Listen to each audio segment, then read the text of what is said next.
Hello everyone and welcome. My name is Alexis and this is the preview to the introduction to the complete deep web course for an extensive and detailed course that has everything that you'll need to begin browsing the deep web.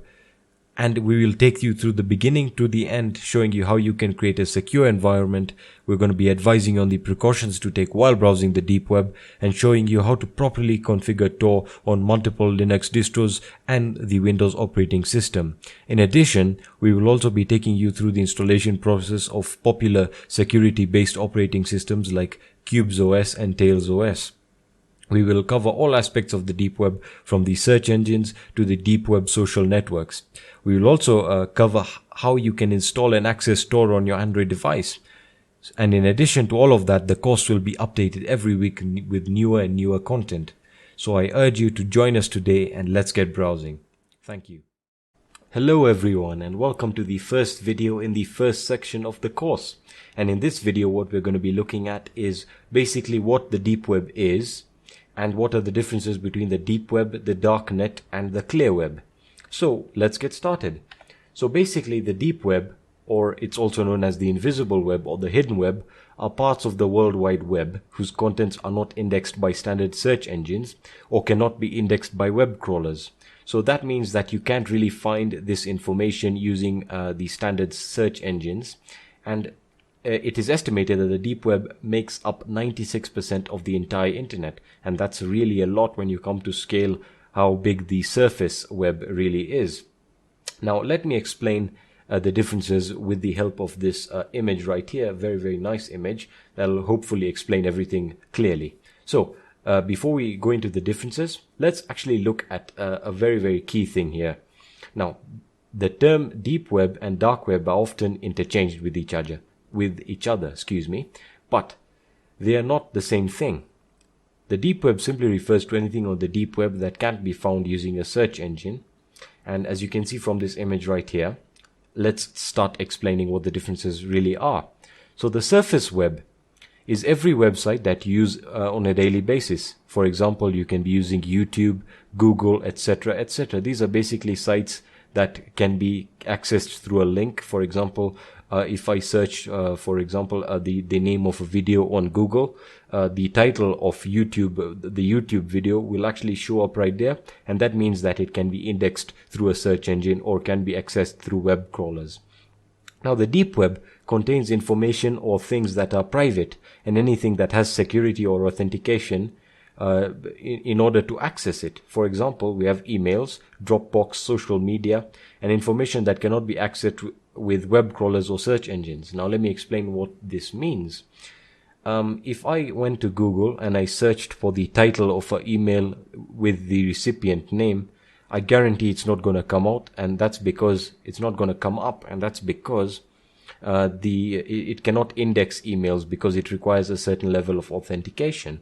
And this is what I wanted to explain to you. Many people, we want to basically access the deep web, and they really don't understand that the deep web is also part of the clear web, but slightly different. Now the dark web contains things that are purposely hidden, not necessarily for security reasons, and requires special software to access it, which we'll be discussing later in this course. And the example of that is Tor. We need the Tor browser to access the darknet, because those are basically sites that are purposely hidden so that basically you can't index them with a search engine on the deep web and the surface web.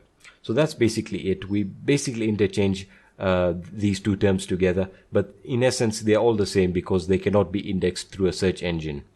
Alright, so that's basically it for the first video. Hope you guys found this interesting. If you have any questions, just enter them in the Q&A section. Hello everybody and welcome to the second video in the first section. And in this video we're going to be looking at the common misconceptions and myths regarding the deep web or the dark net or dark web. So let's get started. So basically one of the most common myths that you'll find is that the deep web is illegal to access and that you may get arrested, or the FBI may come and knock at your door. Now, well, that is a very unique type of claim, especially since accessing the deep web is legal, and the software used to access the deep web or the dark net, which is the Tor browser, is actually free and it's legal to use. The only thing is that the police are trying to track down, or the FBI or any law enforcement agency are tracking down people who are doing malicious things on the deep web. They're not targeting everyone accessing the deep web.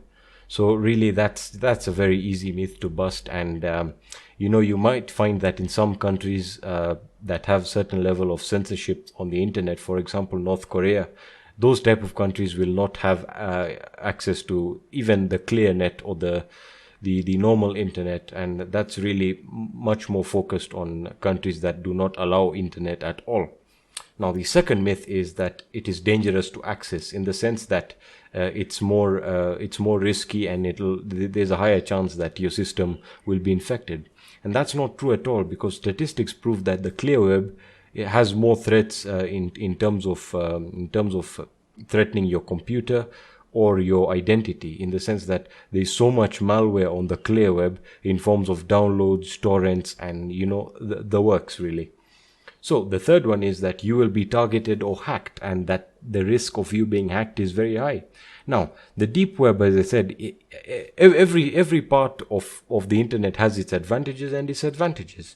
Now, the deep web is only dangerous on certain malicious websites, certain sites that you may visit if you have the wrong intent. And as I've mentioned before, it's all about the sites that you visit. If you visit a dangerous site, then the risk of you being hacked gets higher. So it really is up to you and whether or not you want to get hacked. Now, the fourth one, which is also quite a very important one, is it's only for criminals. Now, the deep web is used by more than 2 million people every day.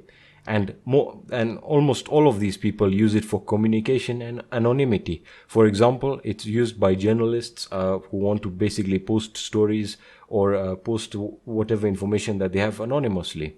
So really, the deep web is used for good. It's not like it's not. Now, I think this is one of the most interesting ones. It's the fifth one, and that the fact that red rooms are real, or red rooms exist. Now, if you guys don't know what red rooms are basically websites that will provide a live stream to a murder of a human being. Now, that may seem very vile, but there's no evidence to say that these red rooms exist. And I'm going to explain to you why they can't exist, technically speaking. So that the basic thing is that if you're going to live stream on the Tor relay, there's no way you're going to be able to do that, because the Tor relay has very slow internet connection speed, which we will see in the future videos. But basically the speed is so slow because the traffic is routed through the Tor relays. So you really can't live stream. Even at the lowest quality of video, it will be unplayable or unwatchable. So for that reason, red rooms aren't real, and there isn't evidence to support that. So the last one is that most of the sites are basically scary or malicious in nature. And that is absolutely not true, because if you look at the deep web through statistical analysis, you will see that about 60% of the websites on the deep web through an audit are more information driven websites. For example, 20% of the sites are blogs and forums.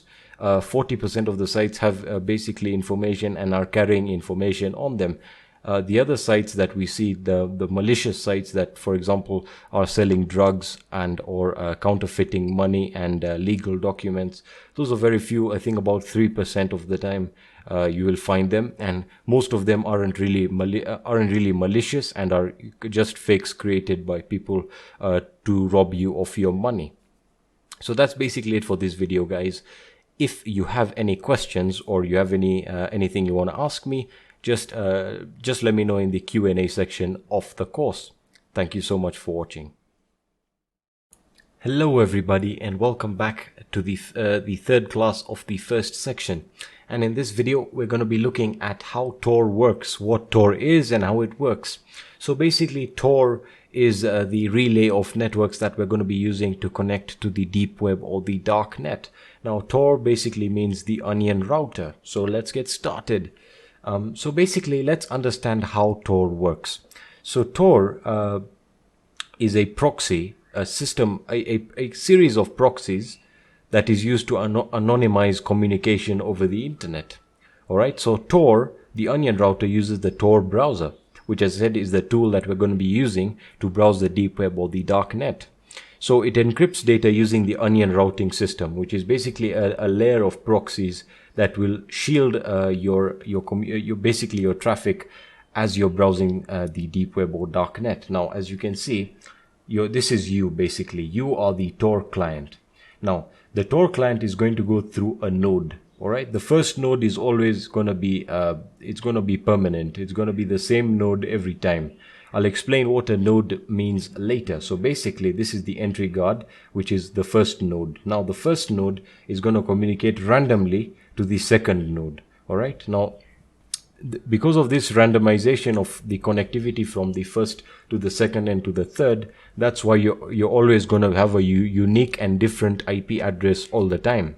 So it's going to communicate to the middle relay, which is the second node, which will then randomly choose the third node out of, you can see, out of 1,000 nodes that Tor has. So basically what's happening here is your computer is going to connect to a node, the permanent, the primary, the first node on the Tor network, and then that one is going to randomly connect to one out of 1,000 other nodes, which is then going to connect to another one out of 1,000 nodes. So it's basically just randomizing your connection and shielding it through basically these different nodes under the different IP addresses. And finally, you reach the destination, which is basically the server on which the website you're visiting is hosted. So as you can see, there's actually a key here on this chart, the encrypted by Tor, which is the green line, which as I mentioned over here. So once it reaches the exit relay, which is the third and final node, and when it's the information is traveling to and from the third node to the server on which the website you're visiting is hosted, that is actually not encrypted. So that really doesn't matter, because at this point the data being transferred has nothing related to you, except for one part which I will discuss in the anonymity section of this course later on. So basically that's how it works. I have one more image here that I want to just show you how it works. So basically as I said over here, it's going to have your computer. This is you right here. And basically you're going to connect to the first node. This node is going to randomly select another node, and that's going to select another random node. And then you have your exit node, which actually takes you to the website that you wanted to visit. So pretty simple to understand how Tor is doing this and how it's shielding your information and how it's keeping you anonymous on the deep web or the clear or the dark net, excuse me. So that's basically it for this video, guys. If you have any questions or you want to ask me anything, just let me know in the Q&A section of the course. Thanks for watching. Hello everybody, and welcome to the fourth video in this first section. And in this video we're going to be looking at PGP, which basically is an encryption system that is used on the deep web, or actually is a very good encryption system that should be understood in order for you to communicate safely and securely across the deep web. So what does PGP mean? PGP basically stands for pretty good privacy. And that is a pretty good abbreviation, I must say. So let's get started. Getting started, let's understand what PGP is. So PGP, as I said, is pretty good encryption. It is a way to encrypt messages online, which I will get to in the future videos. So basically, it's used to encrypt email, texts, files, and more. And it is used on the deep web to share information that is sensitive or private. As I said before, it's a very good encryption service. It is the closest to military grade encryption. As I said, it's one of the best ways of encrypting data and sending it across the deep web, which is how it is done primarily. And I'm going to be showing you how to do that in the future videos later on in the course. So let's understand how it works in detail. So I have this very, very nice image here, and it's basically saying, how does PGP work? Forget about this GPG, that's just the opposite abbreviation. But basically, meet Sasha and John. Now, here we have Sasha who wants to write a message to John, okay, and the message is hello. So she encrypts the message with John's public key. So basically John has sent her his public key, and she has encrypted the message with the public key, and then she has sent the encrypted message through basically the deep web or the dark net, and John then receives the encrypted message or file and then decrypts it with his private key, which only he has, and only he can read the message then, which is hello. So it doesn't matter if the message is intercepted in the middle right here when it's being transferred across the deep web or the darknet. As long as he has his private key, he can access, he's the only one who can access the message that was or the files that were being sent to him. And as you can see, John reads the message, hello. So that's basically it for this video and this section, guys. This was basically the introduction to all that we're going to learn in this course, and in the next video, or in the next section, excuse me, we're going to actually go into setting up the basically the deep web environment. So yeah, guys, thank you for watching this video. If you have any questions, let me know in the Q&A section of the course. Thank you for watching. Hello everyone, and welcome to the second section of the course, where we'll be talking about setting up the most secure environment for the deep web. So in this video, I'm going to be talking about why you shouldn't use Windows on the deep web. And I have very good reasons for this, not out of hate of the operating system, but basically because the operating system, as it says here, is the most popular operating system in the world. Therefore, it is likely to be the most targeted operating system by hackers in terms of its weaknesses. So basically, being the most popular operating system in the world, it's no shock that people will target it more in terms of producing malware for the operating system and trying to exploit users. So there are going to be increased vulnerabilities and exploits targeted at the operating system because of its vast user base. This is not to say that Windows isn't a good operating system. It's one of the best, if not the best operating system. It's just that it really doesn't perform well when it comes to the deep web, and in terms of its of overall its security, really, and how secure the operating system is. Inherently, by design, Windows is less secure than any other operating system in terms of its in terms of how secure and stable the system is. Again, that's not to say that the Windows operating system is poor or is not a good operating system by any means. Almost all the world uses Windows, and we have a lot of experts working on Windows, but really it doesn't perform well in terms of the deep web.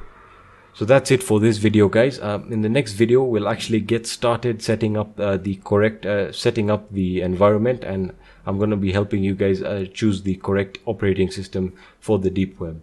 So I hope this video helped you guys. If you have any questions, just let me know in the comments or in the Q&A section. Thanks for watching.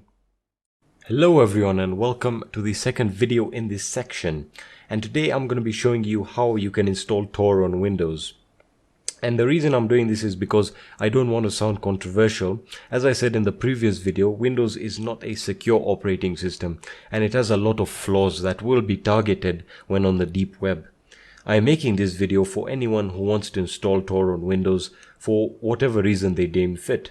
I have your best interests at heart, and I want you to be safe and secure when browsing the deep web. So I humbly advise you again to just refrain from using Windows on the deep web, just for the safety of your privacy, your anonymity, and of course the files that are going to be on your computer. But without further ado, let's get started. It's really very simple to install the Tor browser on Windows. All you have to do is just download the Tor project. All you have to do is install the Tor project, as I'm going to be showing you right now. So you basically have to just open a browser and just search for Tor browser. That's that. And you're going to click on the first link, Tor browser, and it's going to take you to the website. Very nice website. And all you have to do is hit download. Now, as you can see, they offer different languages. That's very, very nice. They offer French, and you can basically download the Tor browser for different operating systems. We have Microsoft Windows, Mac OS, and Linux, which we will be looking at in the next videos. So we're just going to be downloading the Windows version for now, which works with both 32-bit and 64-bit architectures. So just click this right here and it should prompt you to save the file. I already have it downloaded, so I'm just going to go directly to that. So I have the file right here. This is the file that will be downloaded, a very, very nice icon of an onion that represents basically Tor, the onion browser. So just double click it just as you would any Windows program, and it's going to take you through the installation wizard, which is pretty much the default as you'll get with any other Windows program. Just hit OK, install, and kaboom, it's going to extract the folder to wherever this program you downloaded the program to. So let it just extract it. It's going to extract it to a folder called the Tor browser, which is right here on my desktop. And I'm just gonna hit run the Tor browser and just give it a few seconds to start up. Should start up immediately. There we are. So it's going to give you this small little window right here, basically giving you some information. So before you connect to the Tor network, you need to provide information about this computer's internet connection. So which of the following best describes your situation? I would like to make a direct connection to the Tor network. This will work in most situations. Then this computer's internet connection is censored or proxied. So basically this is what you would basically be using, I'm guessing, on a default basis. If you're using this on maybe your office's or your school's computer and the internet connection is proxied through a series of proxies, you can use this one, but we're going to be using the direct connection to the Tor network, and as it says, this will work in most situations. So just hit connect and it basically should just start connecting to the Tor network. So it'll take a few seconds, hopefully. Shouldn't take longer than a minute. Again, this may be dependent on your internet connection, but it shouldn't take that much time at all. So just give it a few seconds, hopefully not longer than a minute, and we should be ready to go. Alright, so as you can see, it's opened the Tor browser window right here, and it's basically saying that we can adjust our security level. I'll be getting into this in future videos. We don't need that right now. What we need to do right now is actually confirm that it has connected to the Tor network and this browser is correctly configured. So the way we're going to do that is by just testing it using the check.torproject.org. I believe this is the website that will actually check whether you've connected to the Tor. And as you can see, congratulations, this browser is configured to use Tor, and your IP address appears to be 185.38.14.215. So that's basically it. You are successfully connected to the Tor network. You are successfully connected to the Tor network, and you should be able to get started immediately. So that's it for this video, guys. That's basically how to install Tor on a Windows computer. It'll work on any version of Windows. This is Windows 10, by the way, as you could probably already tell. That's basically it for this video. In the next video, we're actually going to be looking at how to basically configure Tor on some very, very good Linux distros that have been designed for browsing the deep web and anonymity. But I hope you guys enjoyed this video or found value in this video. And if you have any questions, just let me know in the Q&A section of the course. Goodbye. Hello everyone, and welcome to the third video in this section. And in this video, we're going to be looking at Qubes OS and why it is probably the best option in terms of operating systems when browsing the deep web. Like literally, this is hands down the best thing or the best operating system that you can use when browsing the deep web. So I'm just going to go to the website right now. I already have it opened. The website is www.qubes/os.org. You can basically get it by just Google searching Qubes OS with a Q, and it's going to be the first website up here. So you just want to open it, and it's a very, very nice website, as you can clearly see. And what's this right here? It says Qubes OS, a reasonably secure operating system. Very, very convincing. But you might be asking yourself, what is Qubes OS? And basically, Qubes OS is a security-oriented operating system. All right. Now you might be asking, why is this the best option for Tor? Well, I'm just going to give you basically my point on why it's the best, and maybe Edward Snowden's advice right here. So if you're serious about security, QubesOS is the best OS available today. It's what I use and it's free. Now, for those of you who don't know who Edward Snowden is a whistleblower that is currently wanted by the United States for basically leaking information about the CIA, and he's currently wanted, right? And he communicates using this operating system right here, and that really is enough to tell you that this operating system is really secure. So let's get started on how to basically download and install this. So you just want to hit this very, very nice button right here, download and install, and voila, it's going to take you to this page right here, and you want to make sure you download the latest version. As of recording this video, the latest version is Qubes 3.2. I will be updating these videos as newer versions get released. So basically you want to download, you have two options. You have your ISO version and you have the torrent version of the download, which essentially are both the same. The torrent button right here is just for basically downloading the ISO through torrents. I'm just going to click on ISO, and that's what I recommend you guys would do. It's quite a large file, and by the way, this operating system when installed is quite large as well. So I'm just going to hit download, and I already have it downloaded, and we're just going to get started like so. So you guys might be asking, how do I get it installed? Well, that's much. You have two ways of going about it. You can either install it on your USB flash drive and then boot it from your computer, and then install it on maybe install it on another hard drive that you have around, or you could dual boot it with Windows, or you could basically run it on a virtual machine. But basically that's really very simple. If you're focused on installing it on a USB flash drive, this is how you would go about it. So basically I'm just going to go to the installation guide, and you want to go into the basically go down here into the copying the ISO onto the installation medium section right here, and it's going to tell you that you have to use the Rufus tool. That's basically, I think, how you pronounce it. Rufus is basically a program that will allow you to create a bootable USB drive the easy way, as it claims on the website. So just download that right here. I'm just going to download this one right here. It's very small file, 932 kilobytes. Just going to download it, and it should be done right now, and I'm going to run it. Hopefully it opens up right now. So there we are. Just accept the permission to run it. And do I want to check for updates? No, I really don't need that right now. So just let it run, and it should open up right now. All right.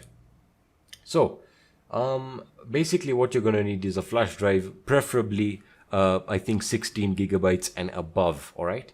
Now if you don't have a flash drive of that size, I'm going to show you an alternative way of running QubesOS, and that's through virtualization, which is, I think, one of the best ways of going about it. But nothing can beat the good old USB installation way. So basically you select your USB drive right here. Just make sure you select it. I have a 7.8 gigabyte drive in right now. I don't have a 16 gigabyte flash drive plugged in. I do have one, but I don't have it plugged in. You then want to go to this partition scheme and target system type. Just leave that as it is. File system NTFS, just select the FAT32 default. You want to just select the default cluster size, and you want to give it a volume. I'm just going to call it Qubes. This is what you would basically do. You then want to go down here and select ISO image, and then you want to browse onto where you downloaded your QubesOS ISO file, which is right here. Mine is on the desktop. You just have to go to wherever you saved yours, and I'm going to select mine, and it's going to open. And basically just make sure quick format is enabled and create bootable disk is enabled. All right. Yeah, you can untick this if you don't want an extended label or icon files, and basically just start the installation process. Once this is done, just power off your computer and then boot. You want to boot up into your BIOS mode and select boot from USB flash drive. I'm sure plenty of you guys know how to do that, and just select the flash drive and it should boot up CubesOS, and it should take you through the installation section, which I will get to in a few moments. So what I'm gonna do is I am gonna basically virtualize this. Now I can go about this by basically downloading a virtualization software. I'm gonna be using VMware for this demonstration. So just Google VMware and you wanna click on the first link. By the way, this is a free software to download and to use. And just let the website load, and you want to go into excuse me, I don't know what's up with the website. All right, so you want to go into the download section and you want to go into workstation player. All right, so you want to just go into the workstation player and download this one right here. Just download it. I already have it downloaded and installed. It's very simple installation to go through. And once you have it installed, just open it up right here. So we have VMware Workstation 12 player.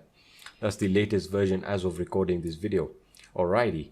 Now, once it opens, we want to basically go into this section right here, create a new virtual machine. Alright. So now we want to make sure we select installer disk image file. This has to be an ISO file as it says here. And we're going to say just browse where you saved the ISO file or where you downloaded it. Again, mine is on the desktop. I'm going to click on it and open it. And it's going to give you a warning. Could not detect which operating system is in the disk image. No problemo there. We're just going to hit next. And we're basically going to select a guest operating system as Linux because CubesOS is based off Linux.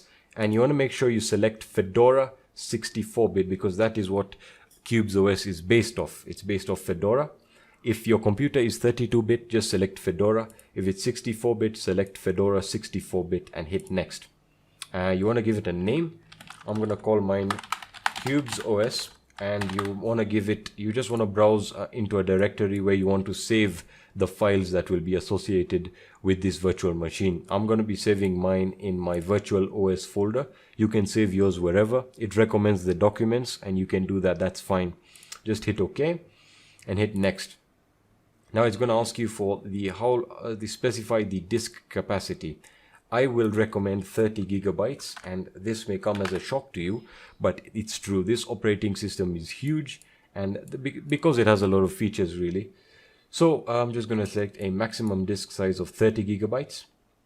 Don't worry if it says recommended size for Fedora. I'm going to store it in a single file. I don't want it to be split into multiple files. Just hit next. You now want to customize your hardware. I'm going to customize my hardware right now. And I'm going to basically give it a memory, which is RAM. I'm going to give it a RAM of 2048 megabytes, which is 2 gigabytes right here. And you can basically just move the slider yourself really. You then have your processor section. Now this depends on what hardware you have. If you have a processor that has only 2 cores, you can basically give 1 core. My processor has 4 cores, so I'm going to give 2 cores. And you don't need to touch anything else right here. You now want to go down into your display section and make sure that accelerate 3D graphics is checked. And you want to basically select your graphics memory. Depending on your graphics card, I would recommend globally 128 megabytes. If it gives you an error, just select 64 megabytes depending on what graphics card your computer has. My graphics card has 2 gigabytes dedicated. That's why it's giving me 768 recommended, but I'm just going to stick with 128 megabytes because anything over that is overkill really. So I'm just going to hit close, and we can basically say finish. All right, so it's going to give us this very nice section here called CubesOS, which is what we created. And looks like it did not actually create a RAM of 2 gigabytes. So I'm just going to move it to the 2 gigabyte section there, and I'm going to hit OK. And I'm going to start the virtual machine, and it should just start immediately. So there we are, VMware, and it's going to open CubesOS. So if you see this screen, everything that we've done so far has worked flawlessly. So just let's go up. The text, the selection will be highlighted by white text. I don't want to test the media. I'm just going to say install cubes, the first option, and I'm going to hit enter. And it's going to basically start the installation process. I mean the startup process really. And let this run. This probably take a few seconds or up to a minute to start up. Alrighty, so once it's started up, it should give you this welcome screen right here, the installation welcome screen, and it's going to be telling you welcome to Qubes R3.2 as of this recording. Again, this is the latest version right now, and it's going to ask you what language you would like to run through during the installation process. I would like to use English and English United States. That's what I would really enjoy and I would find comfortable. Feel free to use any other language right here. I'm going to hit continue, and it probably should take a few seconds and we can proceed then. Alright, so it's going to give you this very nice looking mini menu, which is actually quite professional, I must say. It has reminiscence of Red Hat Linux and very top drawer Linux distros.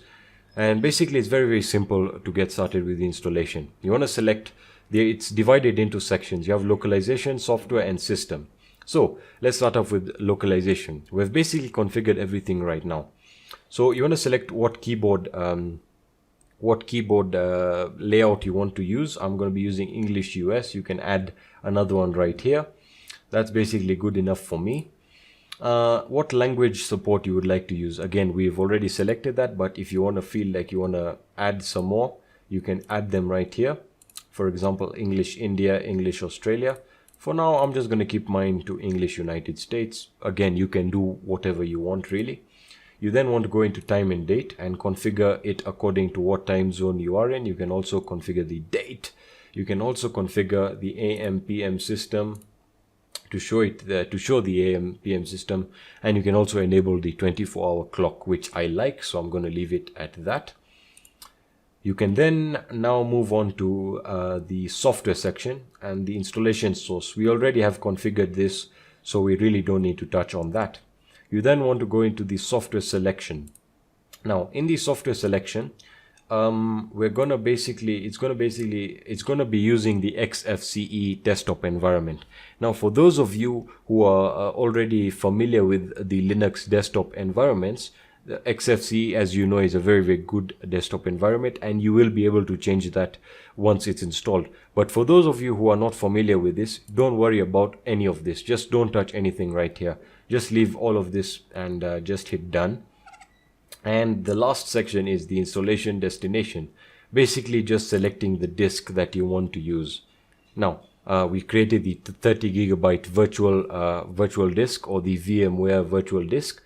Just select it, and you're going to add the disk and just hit done and just select this disk, and you want to scroll down here into encryption. Now if you're going to be using VMware or a virtual machine, disable encrypt my data, because this will cause a lot of problems and you won't be able to boot into the operating system once installed.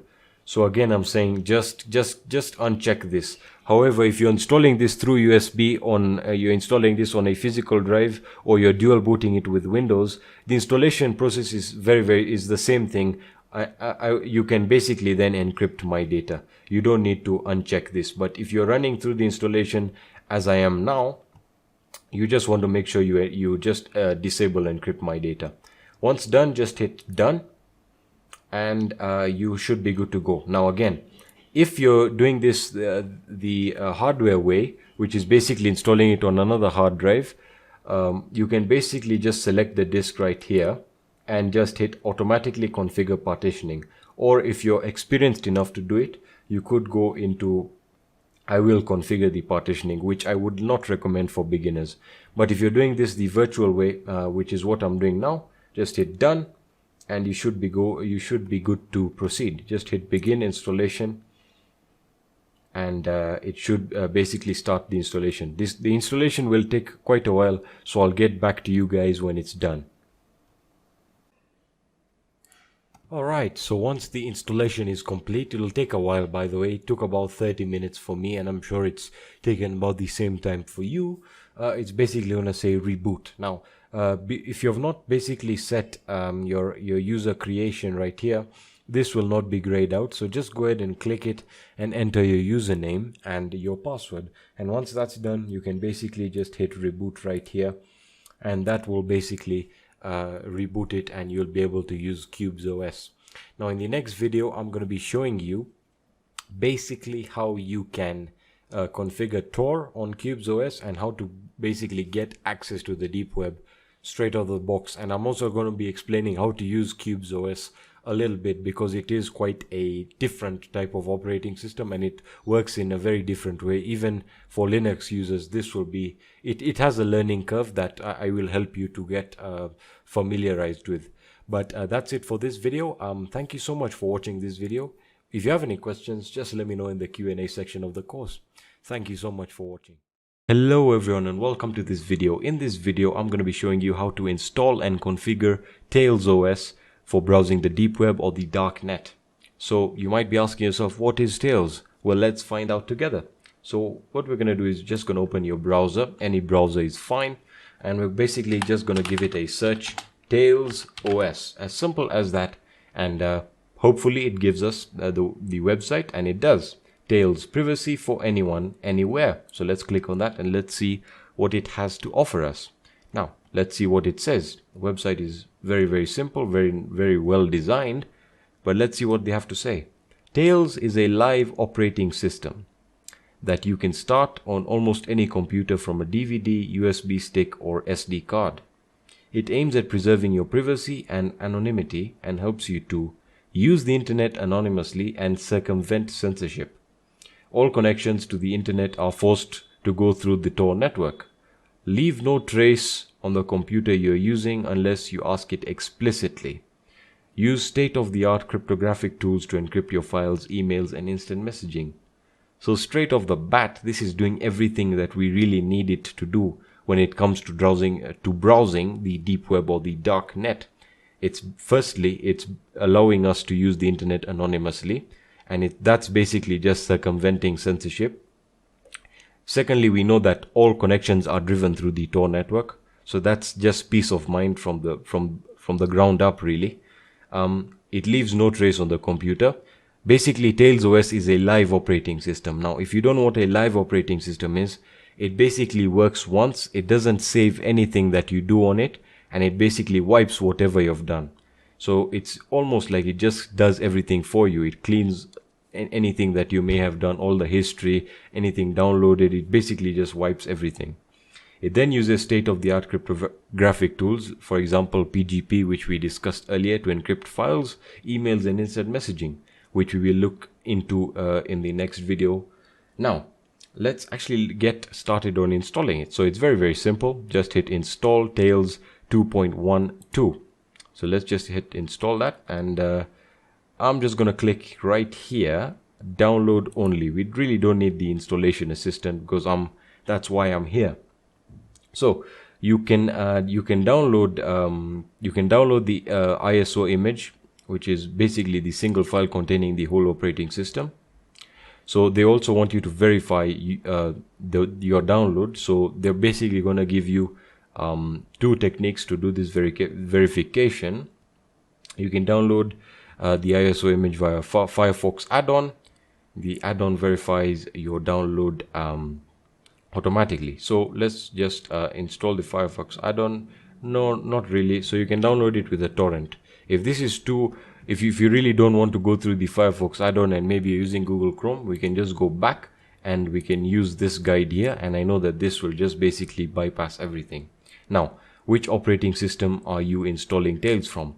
So if you're installing it from Mac, just select Mac. If you're installing it from a Linux distro, select that. If you're installing it from Debian, Ubuntu, or Mint, which are the three most popular Linux distros, you can select that. Or if you're using Windows, which is what I'm using, just hit Windows. So once you've selected Windows, it's going to ask you, are you installing from another Tails OS? No, we're installing it freshly. So we're going to go with this one, download and install. So let's hit install from Windows. Now, don't worry about basically this section here asking you what you will need, basically saying 2 USB sticks. You really don't need 2 USB sticks. I'm just basically going to show you the simplest way of doing this. So you can hit let's go. All right, and basically you can download and verify the Tails OS operating system, the ISO file. So you can actually do that through the Firefox add-on as I mentioned earlier, or you can do it through BitTorrent. I would recommend doing it through BitTorrent, or if you want to, you can basically just hit the you can basically install the Firefox add-on right here. Just allow it. Or if you're using Chrome, it will ask you to install the Chrome add-on. Just install it and hit OK.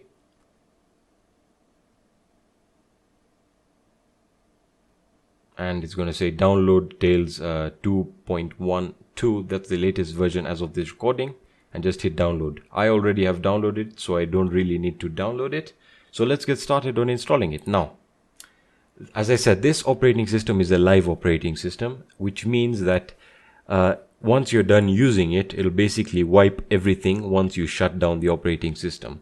So there are really two ways you can go about using this operating system. Number one, you can install it on a USB flash drive, and then number two, you can virtualize it, which is what I recommend for you guys, because there's really no point booting up into your flash drive, then using it and then wiping it. Although it is very good to carry around a Tails USB flash drive. For example, if you're at school and you basically want to browse the deep web, all you have to do is carry your USB flash drive that has Tails OS installed on it, and you can go to school, just plug it in, boot from it, do whatever you want to do with it, and just shut down, and it's going to wipe everything and you're good to go.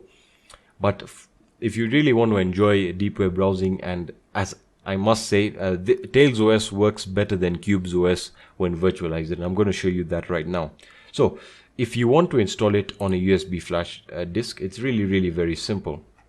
What we're going to do is we're going to basically download, you want to just go down here, install intermediary Tails, and you want to download the universal USB installer, which is also one of my personal favorites. Just download it. It's 1.7 megabytes, really not that big.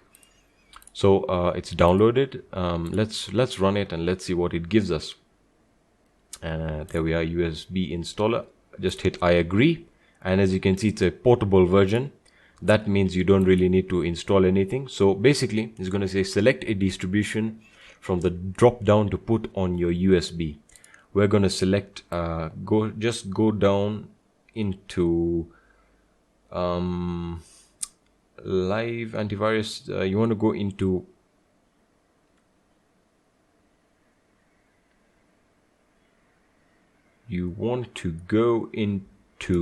here we are. That's it. Sorry about that, guys. They really have changed the sectioning of the operating systems. There's so many Linux distros, so you want to basically just go into other distros that are sorted alphabetically and look for Tails. Once you find Tails, just select it, and now you want to browse to where you downloaded your ISO file. Mine is in my download section. It's in a folder, and here it is, the Tails 2.12 as of this recording. So I'm going to hit open, and then I'm going to select the letter of my USB drive. By the way, Tails is a very small operating system. You can even install it on a 4 GB flash drive and you're pretty much good to go. So you can select your flash drive. I here have a 7 GB or 8 GB flash drive, and you want to format it as a FAT32. Alright, once you click that, just hit create and you're good. Once that's done, just power off your computer and then boot up with the USB plugged in, and then boot from your USB drive, and it should be as simple as cake. So let's look at basically how to start it up. There is really no installation process. It's just a live operating system. You just start it and you're good. So again, we're going to be using a VMware virtualization software, or VMware Workstation 12. I showed you how to install it in the previous video and where to download it from, so you can refer back to that. So you have it installed. Just let's run it, and let's get started basically running Tails OS. So we're going to create a new virtual machine, and we're going to hit installer disk image. We're using an ISO file, and we're going to select Tails ISO file, and it's going to again tell you could not detect which operating system is in the disk image. Don't worry about that. Make sure it's using Linux, and now you want to make sure that you're using other Linux 2.6 kernel, or that's if you're using a 32-bit computer. If you're using a 64-bit computer, make sure you select other Linux 2.6 kernel 64-bit, which is what I'm using, and that's what I'm going to select. Now next, you want to basically just give it a name. I'm going to give it Tails. It's really not going to save any files, so you can basically just store the files anywhere you want. I'm still going to store them in my VirtualOS files. I'm just going to give it its own folder, Tails. There we are. I'm going to hit OK, and I'm going to hit next. It's really not going to save anything, and here we are. Specify disk capacity. As I said, it's not going to save anything much, only the files you're going to be downloading there. So you might want to give it a bit of space. Basically I would recommend about 2 gigabytes really. So 2 gigabytes, and we're going to store it in as a single file, and hit next. And we're going to customize the hardware. The hardware would still, I think, just keep it at 2 gigabytes for RAM. Processors, that again depends on your hardware. I'm going to keep mine at 2. If you have 2 cores, you can keep it at 1, whatever you feel comfortable with really. You then want to go to, we're just going to close it, and we're going to hit finish. And we are finally going to start the virtual machine, the Tails OS, and there we are. Alright, so it's already booted up. As I said, it's very, very fast, and it works fantastic with virtual machines. Just hit enter on Tails, and it should begin booting up. Don't worry about what it's doing right now. It is basically the startup.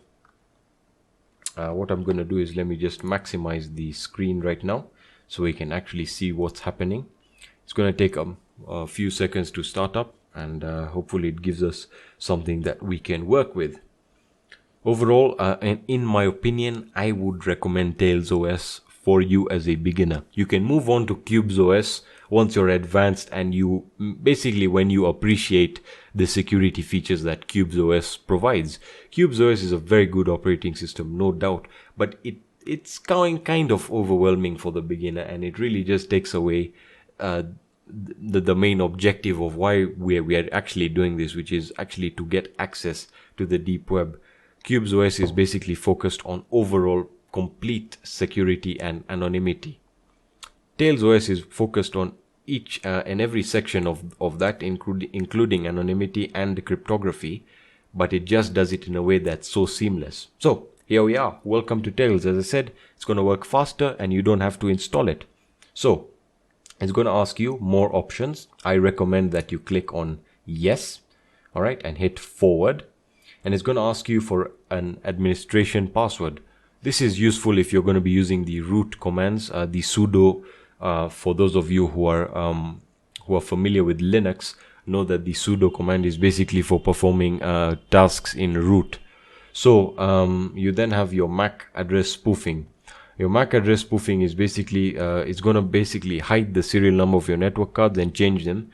This will help you in anonymity, and as it says here, it will help you hide your geographical location. Again, very important, make sure it's checked. It should be grayed, that means it's selected. You then want to scroll down onto your network configuration.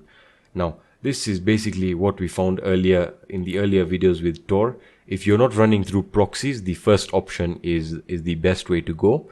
If you are running through proxies, you want to select the second one. Alright, so once you've selected all the settings, I'm not going to use a root password because I'm not going to be doing anything regarding root commands or sudo commands. So I'm just going to hit login, and it's going to log me in. Hopefully it does this really quickly. So as you can already see, it's a very, very seamless operation. No installation whatsoever. Very simple configuration at the beginning, and you can basically enter an administrator password very, very easily. And here we are. Basically that's it. You're already into Tails OS, and we can get started immediately. But there are a few things that we have to go through before we basically proceed.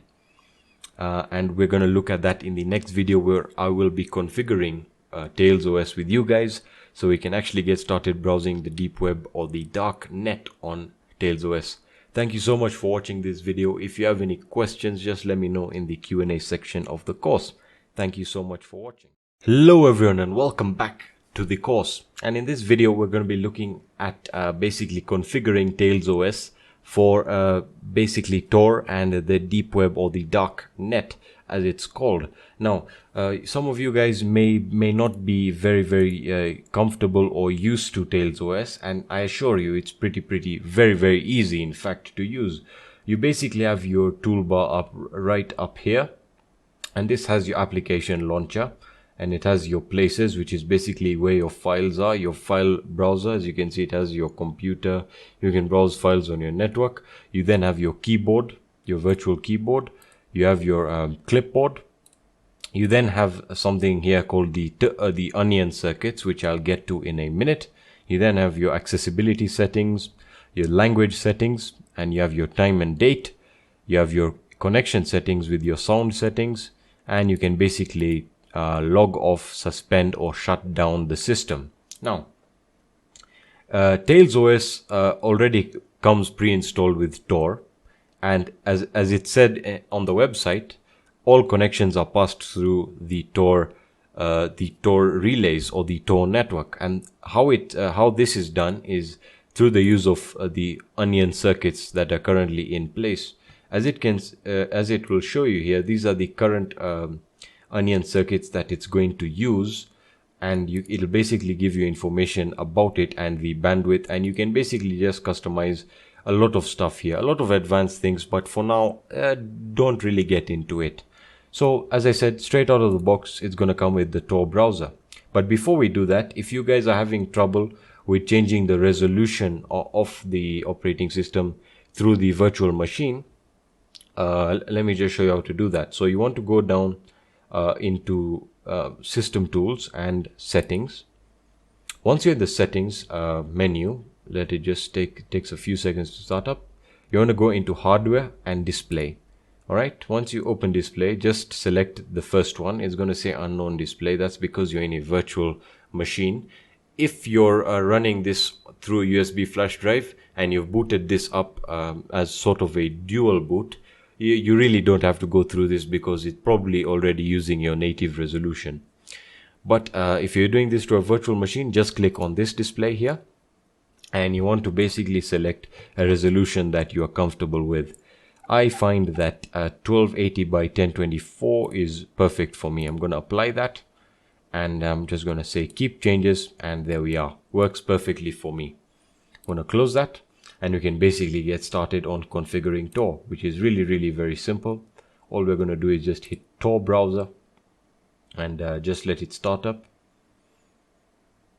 It's going to take a few seconds.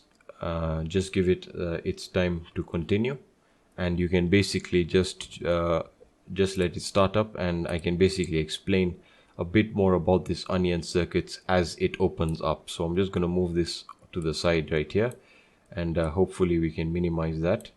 Let's just minimize that right there. Now basically once Tor starts, which it has right here, I'm just going to minimize that.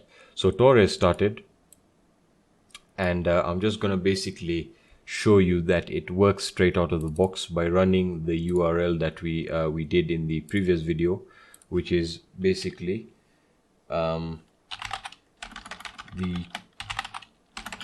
check.torproject.org, which is down there, and this is basically going to check whether we are connected to the Tor network, which honestly speaking I think we should, considering we're running this on Tails.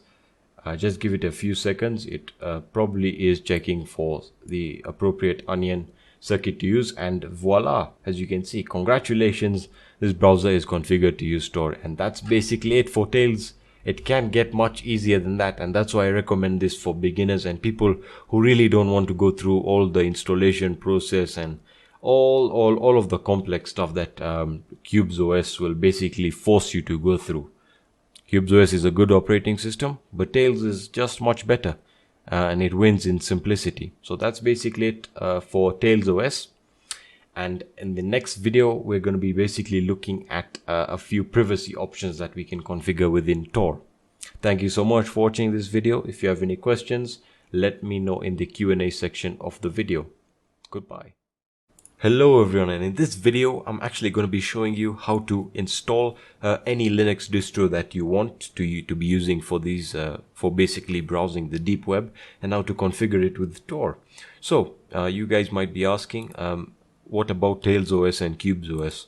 Well, those are security based operating systems, but maybe you want to install a Linux distro of your choice, maybe that one you enjoy using, or maybe you're just curious about Linux and this could be a starting point for you to actually use Linux for more than just browsing the deep web. So let's basically have a look at a list of some Linux distros. So basically, for beginners or for those of you who don't know what a Linux distro is, a Linux distro is basically a Linux distribution.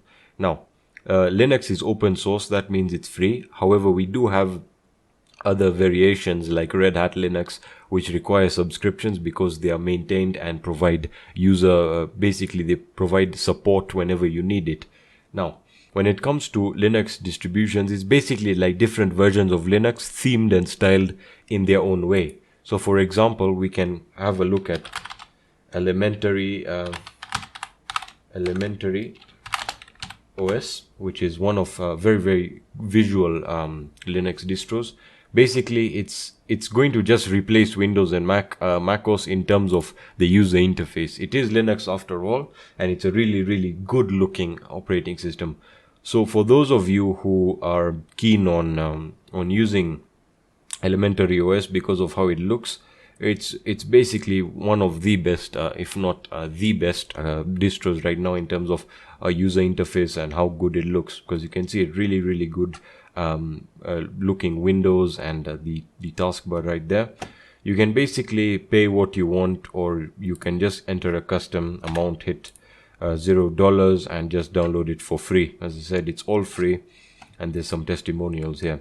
But for this video, and what I recommend for you, is to use Ubuntu. And the reason I'm saying Ubuntu is because, first of all, it's the best Linux distro in terms of stability and solidity. So let me just open Ubuntu. I know most of you have already heard of Ubuntu. Ubuntu is basically the leading operating system for PCs, and it's basically running even on phones. Basically it controls the market share for Linux on laptops. Of course, Linux is not very big on desktops, but that's basically it. Now, if you're interested in looking at other distros, you could go to a site called distrowatch.com, which is basically a site that will give you information about any distro that you want. So you can search for a distribution, you can select one. As you can see, there are so many right here. You can just basically choose anything that you want. For this tutorial, you can use any. You can use Ubuntu, you can use Elementary OS, you can use Debian, you can use Fedora, whatever suits you well. So this site basically has news on the latest versions of distros that are released. So you have right here, you have package hit rating. These are basically the distros that are the most downloaded. You have Linux Mint, Debian, Manjaro, Ubuntu, or people actually call this Manjaro. I would actually recommend this for you, but the installation is, if you're not used to using the different types of Linux distros, I would not recommend it, because it's going to be slightly different when it comes to installation. Otherwise, overall a very good operating system. But as I said, for this video, we're basically going to be looking at Ubuntu. So let's just go to the Ubuntu site right here. It's ubuntu.com, and you want to go into desktop. Just hit desktop, and you want to just say download Ubuntu, and it's going to give you the versions. Right now the latest version is 17.04. It's not the most stable. The most stable right now is 16.04.2, which I would recommend for you, but there's no real big difference between these two.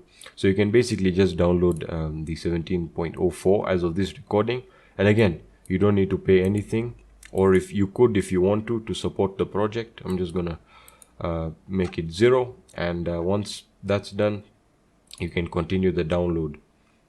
And once you reach here, the installation guide, I'll basically show you how to do it.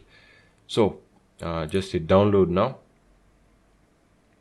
and it should start downloading the ISO file. So there we are, and that's basically it. If you're looking for a 32-bit ISO, I believe right now the only 32-bit ISO is for 16.04.2. so let's just download that, and let me show you that you can actually select, I think, a 32-bit operating system. Let's hit continue. Or if it does not give you the 32-bit ISO, you can basically just go into downloads and go into Ubuntu desktop. Alright, and you can basically see if, you can basically go to alternative downloads, and you can download, go down here, and basically here you have the Ubuntu 32-bit and the Ubuntu 16 32-bit and 14 32-bit. So whatever your system architecture is, they've got you covered. So once you've downloaded the ISO, I already have it downloaded. We have to download the Universal USB installer. That's for those of you who want to dual boot Ubuntu, or maybe just want to try it out and see how it works. So you can just basically go to the first link here, Universal USB installer. We used it in the previous videos. It's one of the best USB installers. So just scroll down to download Universal USB installer, save the file. It's already downloaded, hopefully. My internet connection today is quite slow. I don't know why it's taking so much time. Alright, there we are. It's downloaded. Let it just run the setup.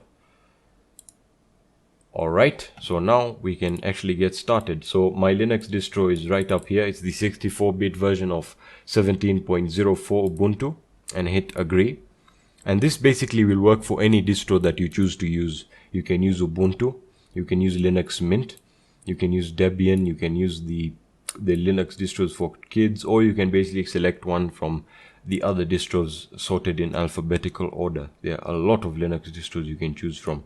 But for this video, we're going to be using Ubuntu, and I'm going to browse to where I stored my ISO, where I downloaded my ISO, which is on my desktop, and it's right here. I'm going to select that, and I'm going to open it.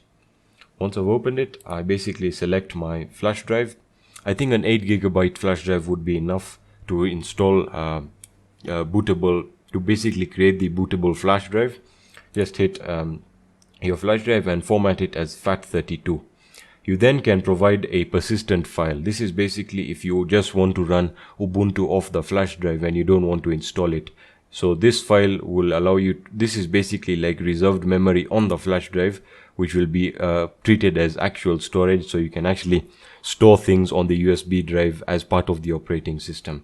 We're not going to do anything like that now, and just hit create, and it should take a few minutes. And once it's done, turn off your computer, plug in your flash drive, turn on your computer, go into your BIOS and select boot from USB drive, and the installation will be the same as I will show you right now in through the virtual machine. So let's use the virtual machine. We're going to be using VMware Workstation 12 player. Just open it up, and it should open up immediately. And we're going to create a new virtual machine, and we're going to use the installer disk ISO. This should be pretty familiar with you right now. Hopefully it is, if you have been following the other videos. So basically you have Ubuntu 17.04. That's the ISO file I downloaded. So basically it's going to detect Ubuntu because it's very it's a very reputable operating system. So let's hit next, and we want to personalize the Linux. So they've basically made it so much easier for you to do it. So I'm just going to use my name right there. My username is going to be the same thing. My password is just going to create a custom password. There we are. And you can basically leave it blank if you don't want a password. I'm going to hit next. You've entered an invalid username. A username, oh yes, sorry about that. The username has to be in lowercase. So I'm just going to use a lowercase there and hit next. Now again, we have to save the file somewhere. I'm going to save mine in my virtual OS folder. I'm going to hit OK. Ubuntu 64-bit, that's fine as a name. Hit next. Don't worry if it says anything here. Just hit continue. Recommended size for Ubuntu 20 GB. Again, you can increase it to how much you deem fit. Just hit next, and I'm going to store it as a single disk, as a single file. Alright, now we want to customize the hardware. So I'm going to open the customize hardware section. And again, memory, I will just stick to 2 GB of RAM. You want to look at processors, we basically select, I'm going to select 2 cores. You can select as many as you feel comfortable. Again, you should be already familiar with the settings you should apply here. Then all I'm going to do is hit close and finish. This will be pretty much the simplest thing you can ever do. So in the next video, we'll actually get to installing the operating system, so we can basically configure it for Tor browsing. So thank you for watching this video. Bye bye. Alrighty, so once you have created the virtual machine for Ubuntu, which is right here, you basically just want to hit play, and let's get started with the installation. Now, the reason I said we should use VMware Workstation is because it makes the Ubuntu installation a hell of a lot easier, and you'll see that right now. So basically, let it just start up right here. Let me just maximize the screen, as you can see, it's already opened it in the full screen. So let's keep it that way. And as I was saying, VMware basically will do all the hard work for installing it in terms of installing it for you. So just let it start up, and the installation process should be a breeze. Alright, so it looks like we have actually got onto the startup. Basically, I think it's just gonna start the configuration. As you can see right here, it's loaded up Ubuntu, and it's gonna start the installation. It's gonna start verifying installation configuration. Don't worry about this if you're a beginner. You just let it do what it needs to do. He's gonna start creating a file system in the virtual hard drive that we created, the 20 gigabyte hard drive. Again, you could have used an additional amount of space. So basically, it started the installation process. As you can see, it's saying copying files, and you can basically browse through this little feature window here that Ubuntu gives us. It basically includes the Rhythmbox music player. So in all essence, Ubuntu is, I think, a very good complete operating system. It can do really anything you can do on Windows. The only thing that Linux lacks at the end of the day is software support. Other than that, I think it's better than Windows, hands down. I use Linux for my main work in terms of programming and development, but yeah, it's overall Ubuntu, I think, is going to serve you well if you choose to use this for browsing the deep web, and you can really configure everything or tailor everything to your specification according to how you like it. So let this install, and I'll get back to you when it's done. Alrighty, so once the installation is completed, I basically, once it was installing, it'll basically just all go through the installation process without it needing any interaction from you, and it's basically gonna restart. And if you're running this on your main computer, the installation process will be very similar, and again, it'll reboot into Ubuntu. And if you created you created a username with a password, you can enter it, otherwise it'll just log you straight in. I had a password, so I've entered it, and it's logging me in right now. So I'm just going to be taking you over the basic interface of Ubuntu and how to basically download and install Tor and make sure that it's working. So just let it log me in. This is the first time I'm logging in on the system. So just let it load up, and we should be good to go. Alright, here we are. We're on the Ubuntu desktop. If it's going to give you some of these this weird resolution if you're running it on a virtual machine, just go into the system settings icon right here. Just open it up. Shouldn't take that long to open up, and you want to go into hardware and displays. Again, we have to just change the resolution to something we find appropriate. I find that to be the most appropriate for me. I'm just going to hit apply, and there we are. So it's applied the resolution that I feel comfortable. And now basically this is very similar to how Windows works. You have your toolbar or taskbar up here, and this is your app launcher, or your launcher as it's called in Ubuntu. This is basically like your start button, and you can search for apps, and it's going to show you your applications that are currently installed, and you can basically search. For example, if I search for Firefox, it's gonna show up as Firefox. Excuse me, the resolution has changed again. Let me just open that up and let me just configure that right now. I'm just going to go into displays. Let me just configure it back to what I had set it as and apply. And let's close that. Keep this configuration. Sorry, I had to keep the configuration. Alright, so as I said, this is your start menu and you can search for applications that are installed. Now, for us to install the Tor browser, all you have to do is open Firefox. It will come pre-installed. Make sure you're connected to the internet. I'm connected through the virtual machine. Just open Firefox and just search for Tor browser. You have other applications here, like you have the LibreOffice or LibreOffice. You have your file manager, so you can really just customize your files very easily. As I said, it's very similar to Windows and Mac OS in terms of user interface. You have your downloads folder. Let's just close that. So basically search for the Tor browser and hit the first one, the Tor browser, on the first link, and you want to hit download the Tor browser. It will all automatically detect that you're using Linux. Now you're going to go into the Linux section, and if you're running a 32-bit version of Ubuntu or any other Linux distro, make sure you hit this here. If you're running 64-bit, just hit that. I'm using 64-bit, so I'm just going to hit 64-bit right here, and it's going to basically save the file and let that download. Shouldn't take that long. So while it's downloading, let me actually just show you a few other things that might come in handy. So one of the tools that I'm going to be using in future videos to basically be configuring Ubuntu or any other Linux terminal for security, and basically making the entire system run through the Tor proxy or the Tor connection, is we're going to be using the terminal. The terminal, don't be afraid by the terminal. We're not going to be doing anything complex. We're just going to be editing a few configuration files here and there. So that's basically the terminal file, and that's about all the tools that you needed to do.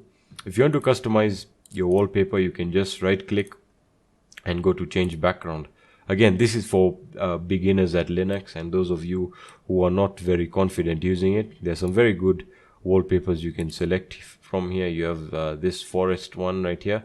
Some very good wallpapers. Again, you can download your own wallpapers and change them according to what you want, but that's for another video.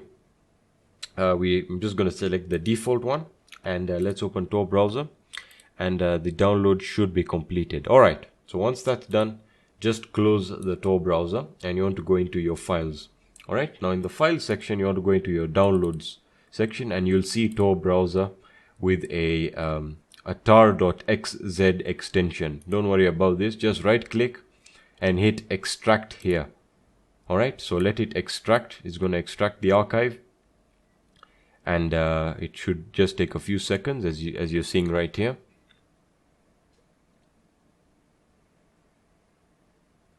Alright, so once it's finished extracting the archived file, the Tor file, just hit close, and you can open the folder Tor browser English US, and you can just hit this little section here, Tor browser setup.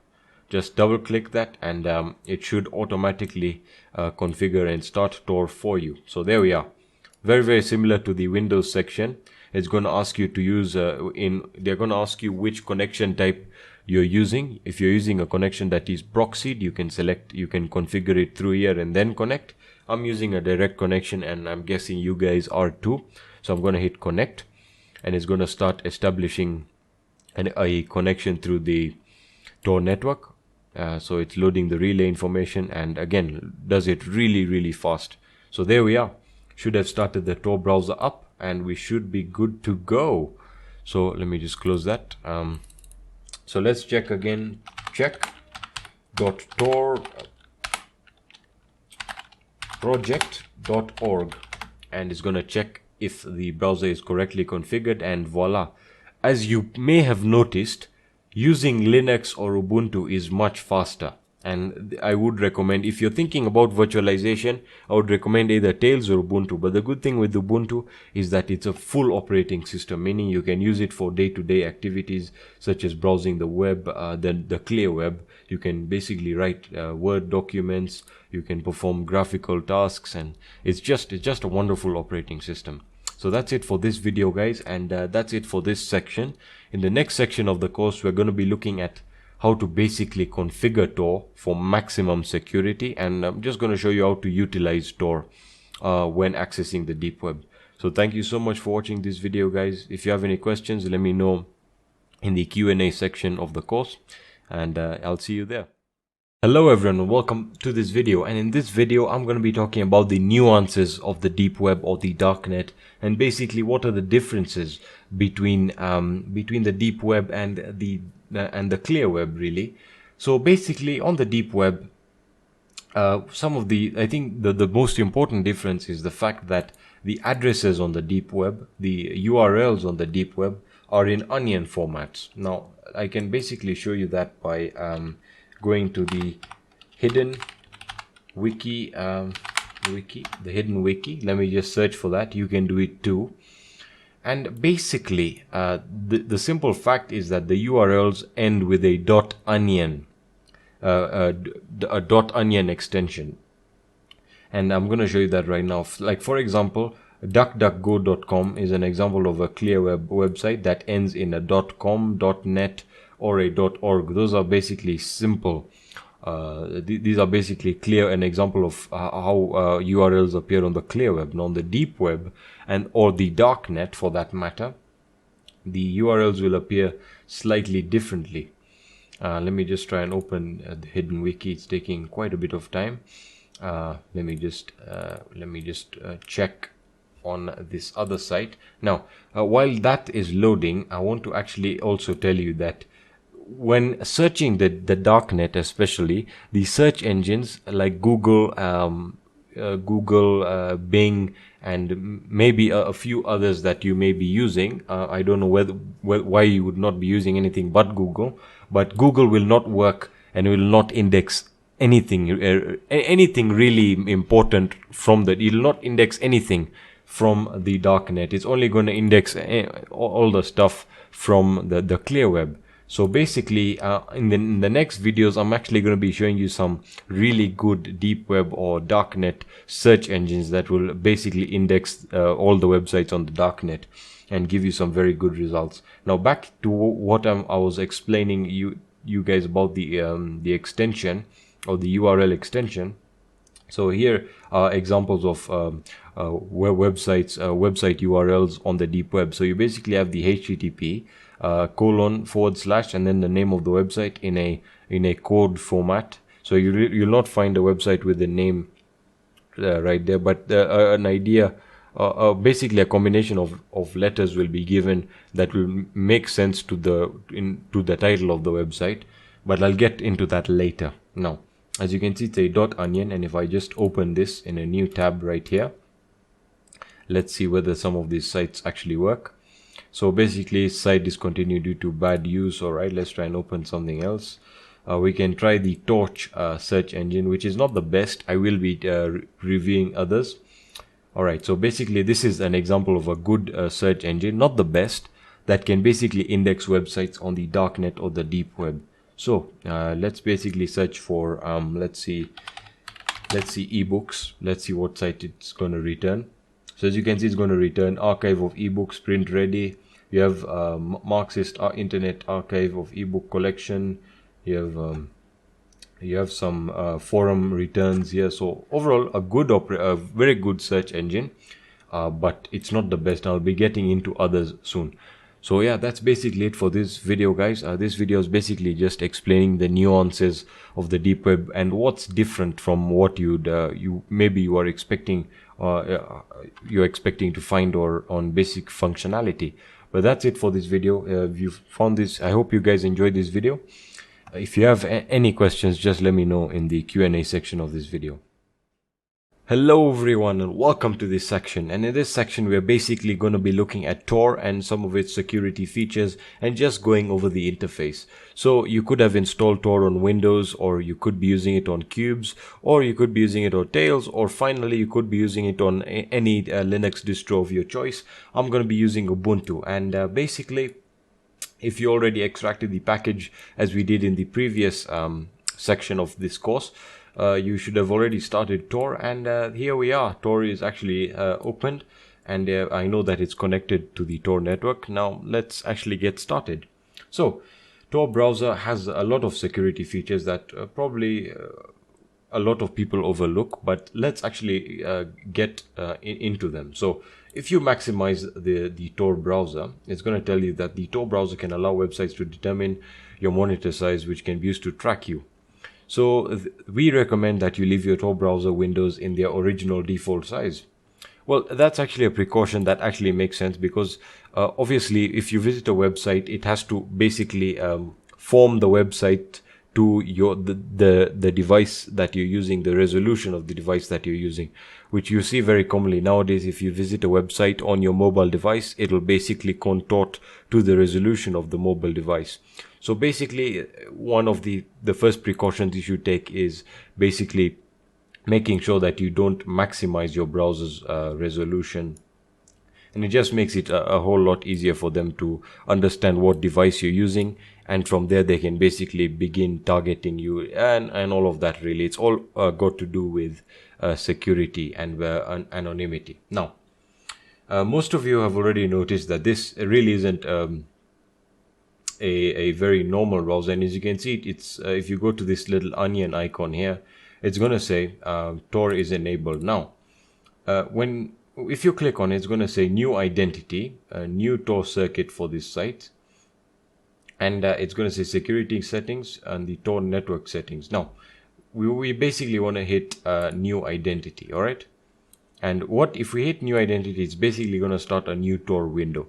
Now, we can either do that or we can just start from here. So I'm going to hit no. Now, let's try and visit a website like google.com, right? And let's see what it pops up. I already know that it's connected to the Tor network. All we have to see is what it basically replies. So according to what it's got from the Tor network, the IP that it's using is a Dutch IP from the Netherlands, and therefore it's changed it to all to Dutch. So in reality, I don't live in the Netherlands, so I can vouch that it's working. And if you click on the onion right now, it's basically going to show you the Tor circuit that's being used. So it's going to say this browser, and as we learned in the first section, how nodes work in the Tor connection. It's going to go to the first node. The first node is going to basically select the second node, and then it's going to select the third node, and then finally it's going to connect to the internet. So it's basically showing you the chain of node connections that your browser is taking to finally access the internet, which is why you'll find that sometimes that the connection is slightly slower. Again, you can create a new identity, and what that means is that it's going to give you a new IP address. All right, so we basically know that it's using a Dutch IP address.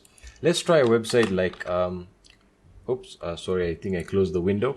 Let's open Tor browser again, and let's just connect it to the Tor circuit. Sorry about that. I think I closed the window. So actually it probably has created a new identity for us. So let's open YouTube, youtube.com, and let's see what it gives us.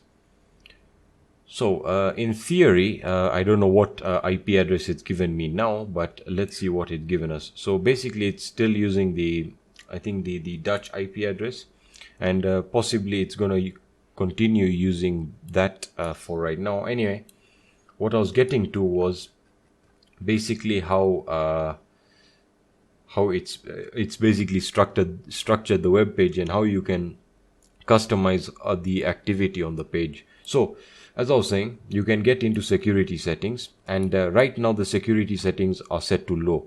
That means it's basically going to work like a normal browser, and it's not going to restrict anything really. Let me just minimize this ad. Now, if I hit medium, all right, at this level, the following changes apply. All right, JavaScript is disabled by default on non-HTTPS sites. So YouTube is a HTTPS site, so that means it's still going to be enabled. HTML5 video and audio media become click to play via no script, so they'll not autoplay any videos. So basically on sites where JavaScript is enabled, performance optimizations are disabled.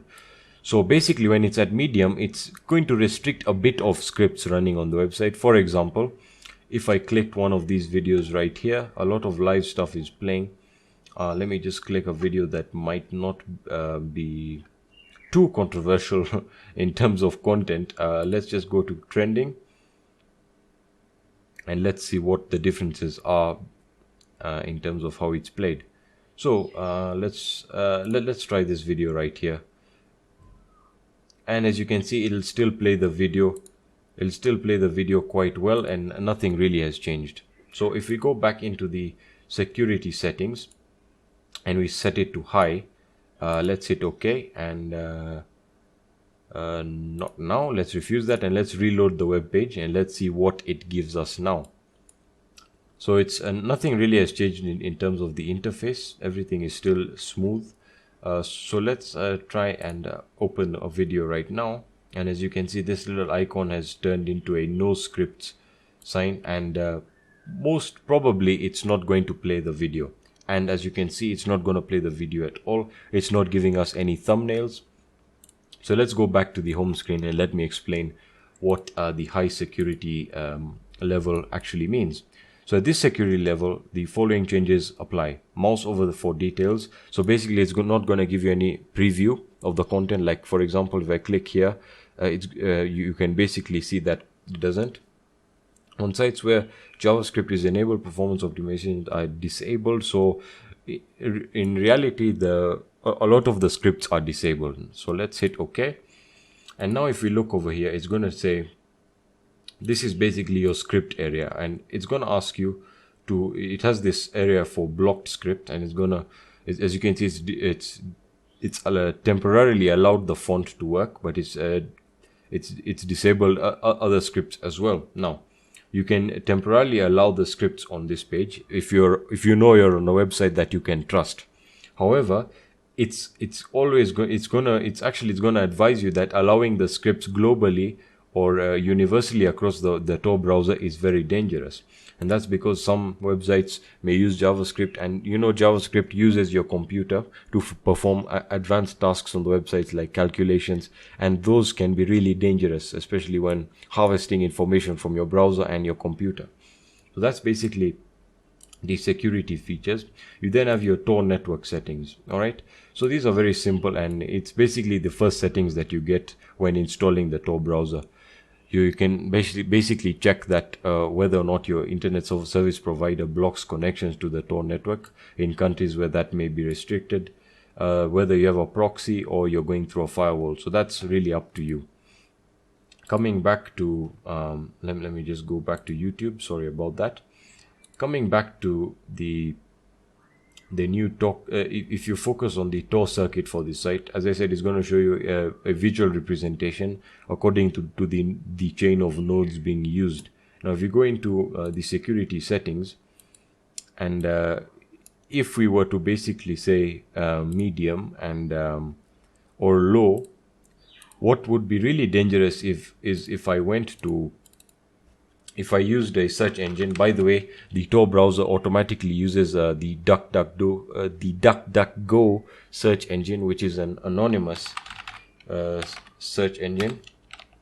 So basically, as you can see, the default search engine is DuckDuckGo. So let me just search for the hidden wiki, which is basically a wiki that contains a collection of a few onion sites. So generally speaking, the first thing you'll realize is that the deep web or the dark net, we're actually not yet browsing the dark net, is relatively slower because it's going through a certain amount of proxies. So the hidden wiki, as I said, it's going to be using the DuckDuckGo search engine. The DuckDuckGo search engine is, I think, the best search engine because it's anonymous and does not track any of your search queries. So let's open the hidden wiki. And let's try and actually visit a deep web site right now, or a darknet site. So basically, this is just a collection of .onion websites, which is the URL format for the deep web. For most of you don't know, it does not end in .com or .org, .net. Really, in terms of the deep web or the darknet, all websites end in a .onion format. So if I was to just find a website on the hidden wiki, you can try this for yourselves. Most of the websites will not work, but if you can find one that works, it'll be a good starting point for you to understand how this works. So I'm basically going to try and click on a link that may not be that may be working. For example, this market this market website that may be dealing in firearms, you have a lot of illegal content right here, which again, as I mentioned in my disclaimer, I'm not going to be responsible for if you get involved into this. But anyway, let me try and find links that are working. As I said, one of the most common problems you'll be encountering on the deep web is the fact that links don't actually work, and some of them will be dead. So the real challenge or the adventure is finding links that are working. So let's actually try and find a website that's working, so that we can I can basically show you how it works before we end this video. No site wants to work today. Let's try the Twitter clone. Excuse me. None of those sites want to work. Let's try a hacking website right here.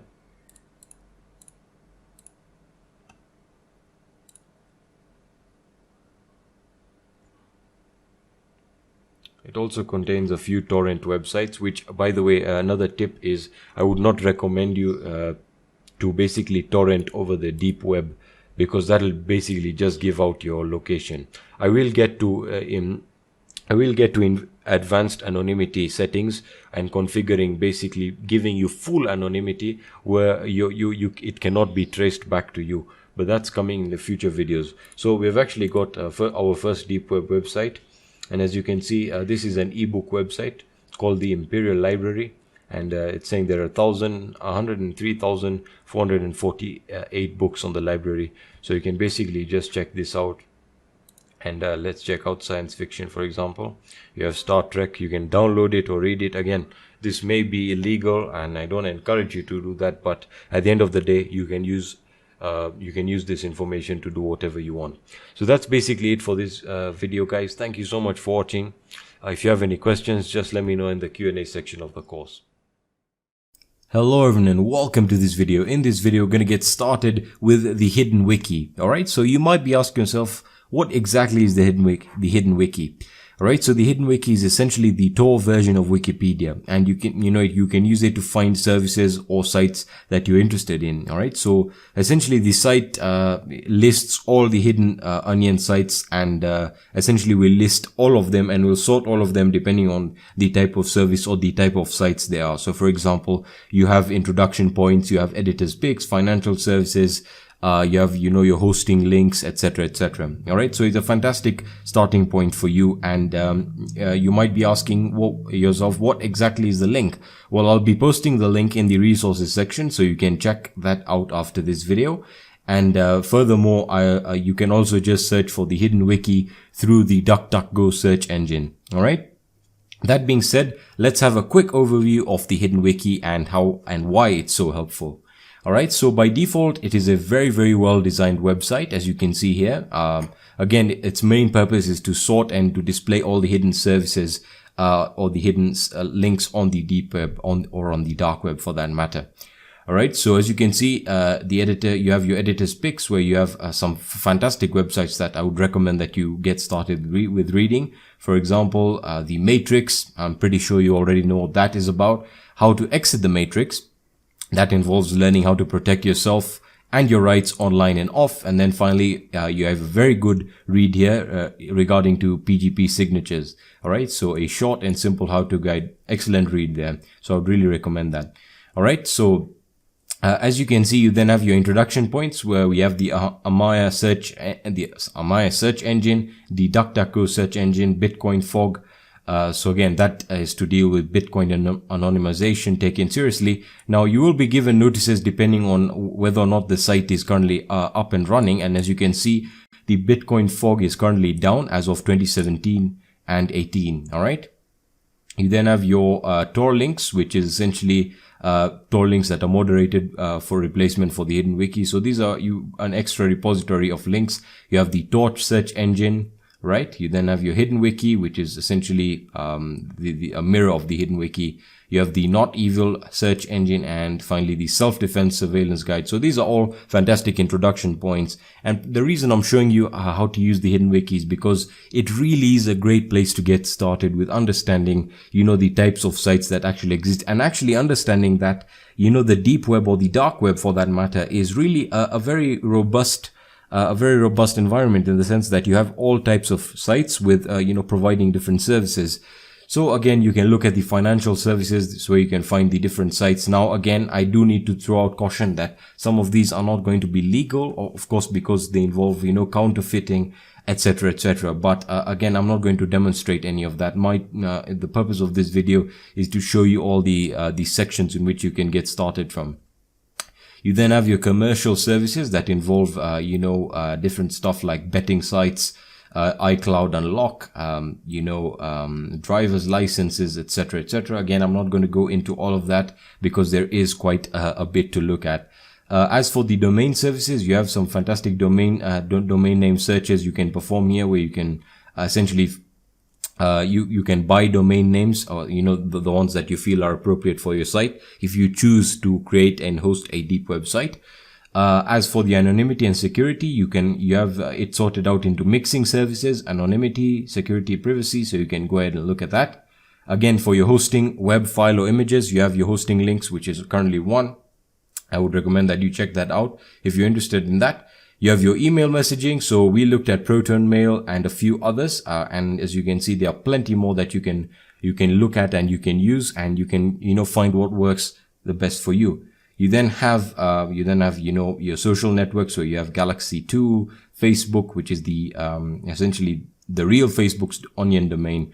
So essentially it's Facebook's, way of saying, we are also here on the deep web. And again, as you can see, there's a small amount of information here, saying claims not to keep logs. Trust them at your own peril. All right. So essentially what's happening here is Facebook has their own dark web Facebook link, and essentially they claim not to keep any logs of your, of your activity. And there's a small disclaimer telling us to trust Facebook at our own peril. Right. So make sure you really understand what that means. As for, you have Moneybook, a dark web, Facebook for money, there's a lot of stuff on the deep web or the dark web. And finally, you have your forums, your WikiLeaks, which is quite interesting as well. You can go ahead and check that out. So I can just open that up in the next link. So we'll let that load while we look at this. You then have your Hack Freak, Anarchy, wares, viruses, cracks, all of that good stuff, videos and movies, and so on and so forth. Now, I'm not going to continue all the way down because the content or the sites that are listed are, of explicit nature, or of nature that is not suitable for me to show you. But irregardless of that, the hidden wiki is a fantastic starting point that can really point you in the direction that you want to go, whatever that direction is. Again, I'm going to pass out, some caution that please navigate the sites that you want to visit with caution. And again, do not click any random site that you do not know, you don't know what it contains or does not have a title. That's why I would recommend for all the beginners that you start off with the hidden wiki, because all the sites are verified and it gives you a description of what the site is. So the site is genuine and does what it says. All right. So, clicking on links, on onion links that you're not sure of is it's really not a good way of exploring it unless you know what you're doing exactly. All right. So as you can see, we have WikiLeaks here and WikiLeaks submission upload. So you can actually submit, some information here that you want leaked. But we're not going to be doing that today. Anyway, that's going to be it for this video. I just wanted to introduce you to the hidden wiki. The link will be in the resources section, or you can go ahead and use a search engine like DuckDuckGo that works both on the clear net and the dark net. All right. So that's going to be it for this video, and I'll be seeing you in the next video. Hey guys, welcome to this video, and in this video I have a very, very fun and exciting video for you guys.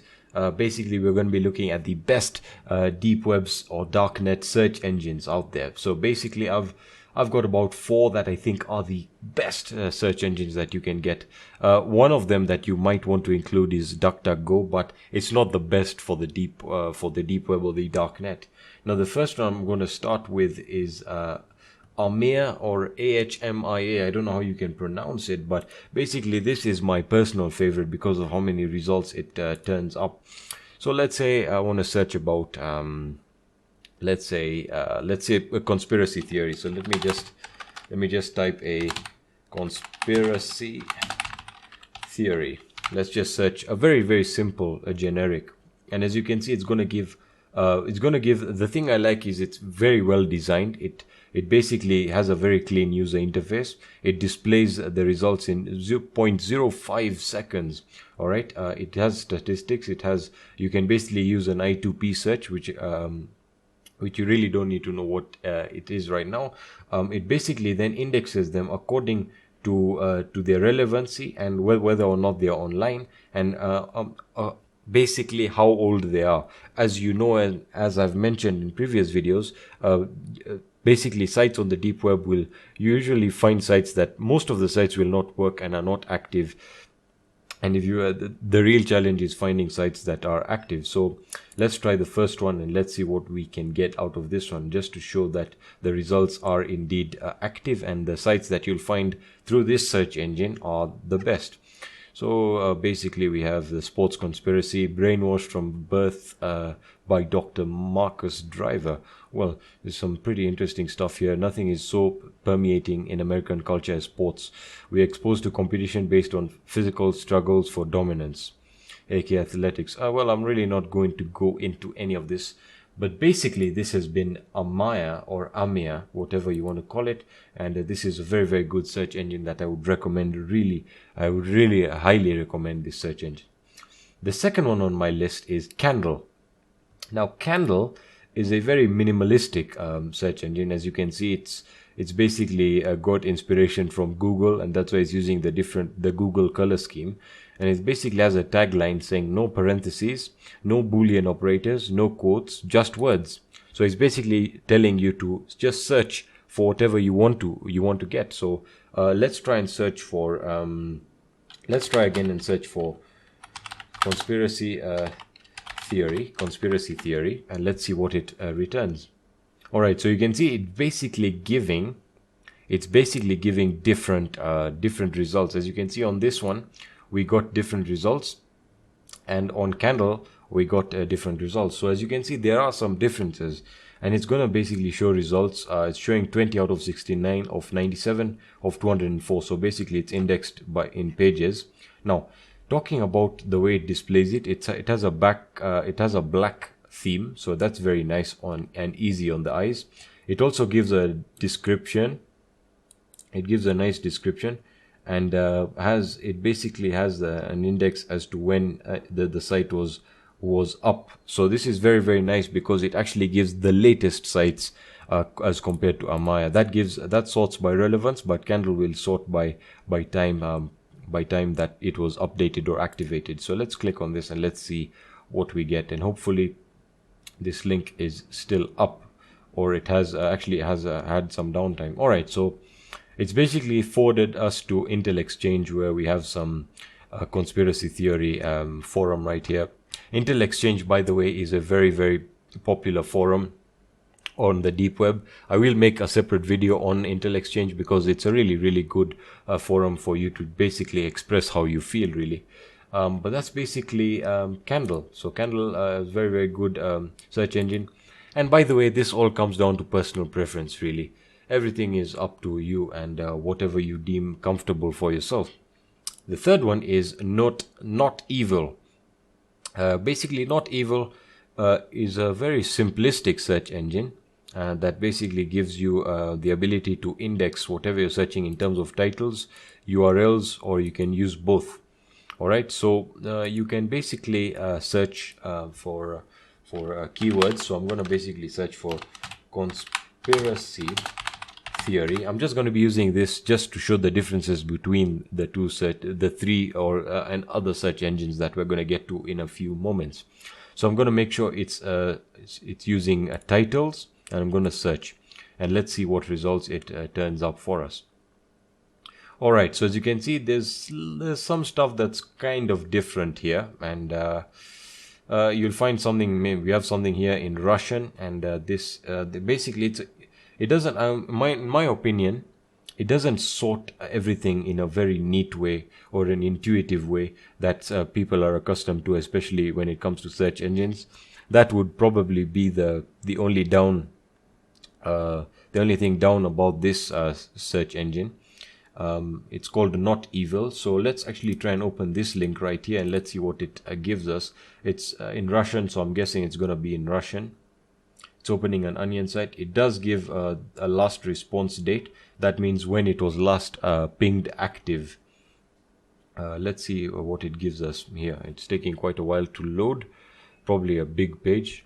Alright, so yeah, as I said, this is a Russian website, and it looks like it's a download website for, I think, a film or something. So really nothing.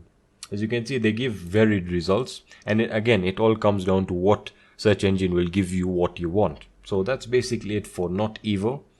By the way, the links will be attached to a resource folder in this section, so you can basically check these links and see them for yourselves. Now going on to the fourth search engine is Grams. Now Grams is basically a search engine that will allow you to search the dark web markets. Now the next video is probably gonna be about the dark web or the deep web markets, and this will basically allow you to index all of them.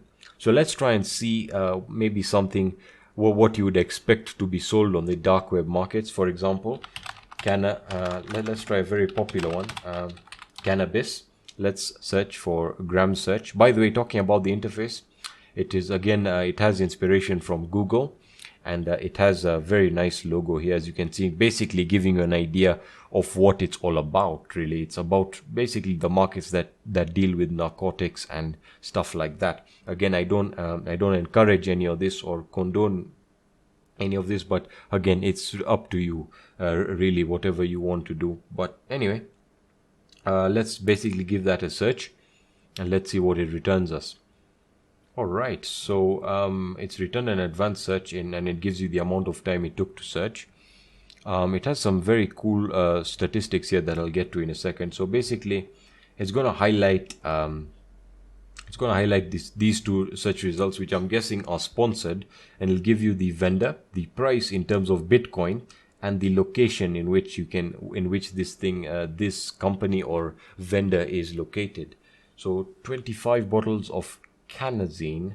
I'm really not going to click on any of these links because that's not the focus of this video, but you basically get the idea. Alright, so Grams is basically a dark web market search engine, and you basically get the idea. You can search for anything on the dark web markets. Pretty cool.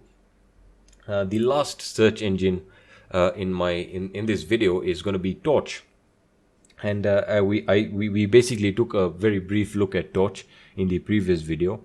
Torch is as simple as it gets. Alright, so basically it has these weird links over here, the Tor warehouse, and basically they basically look like advertisements here. So it's going to say hacking services, and really, if you want to click on these links, it's up to you, really. So again, let's search for conspiracy theory.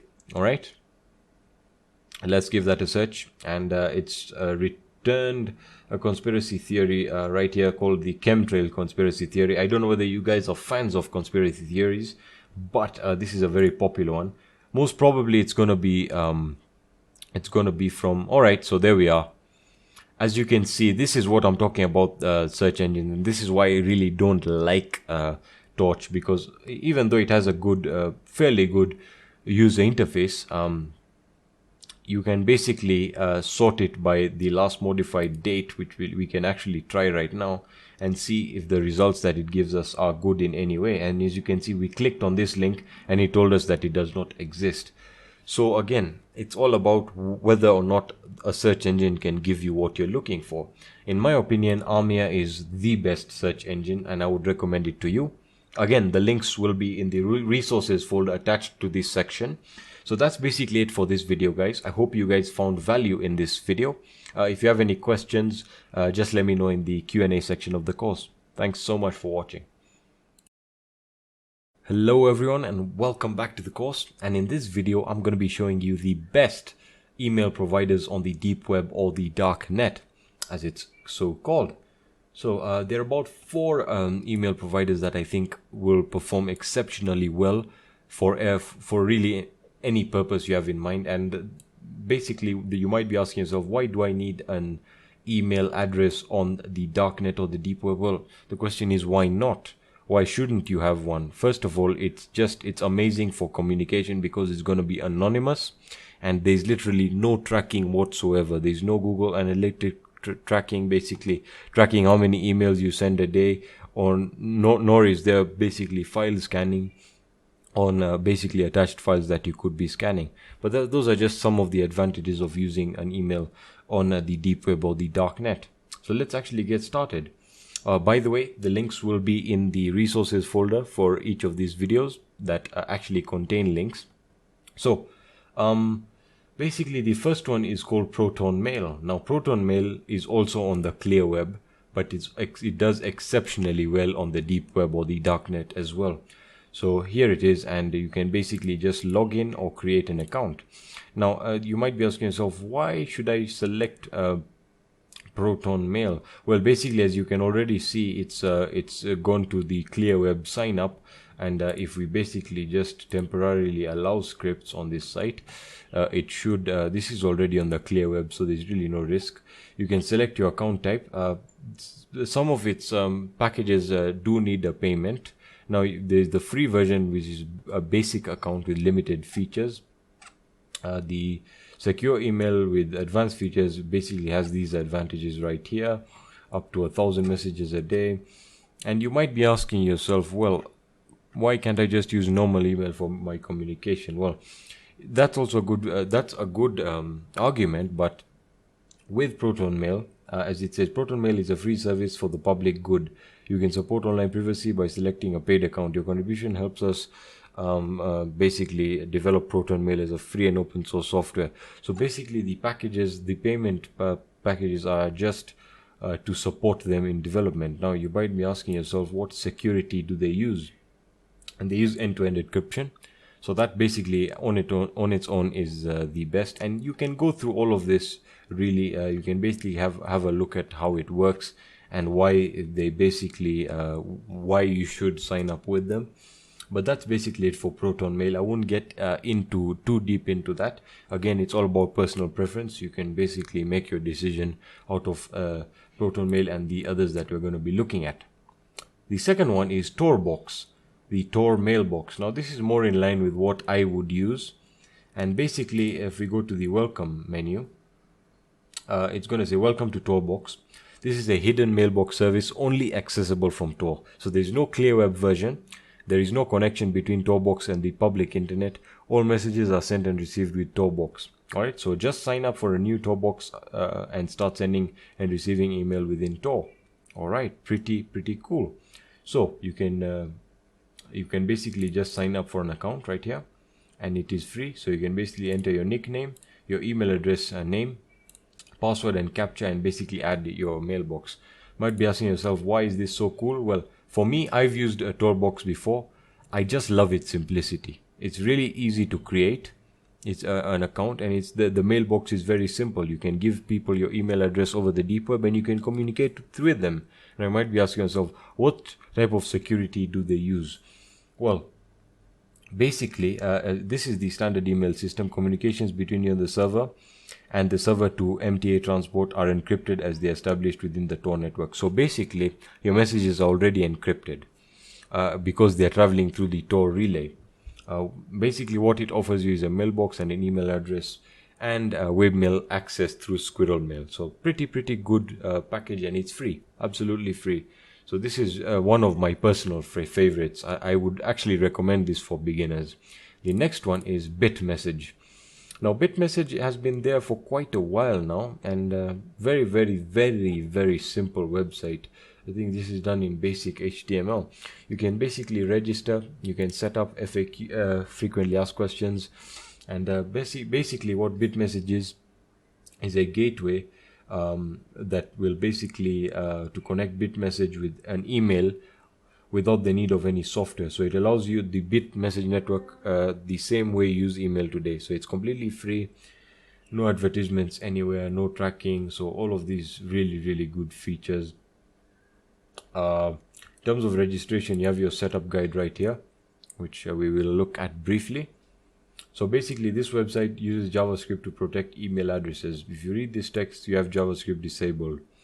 In this case, replace all hashes with a document, blah blah blah.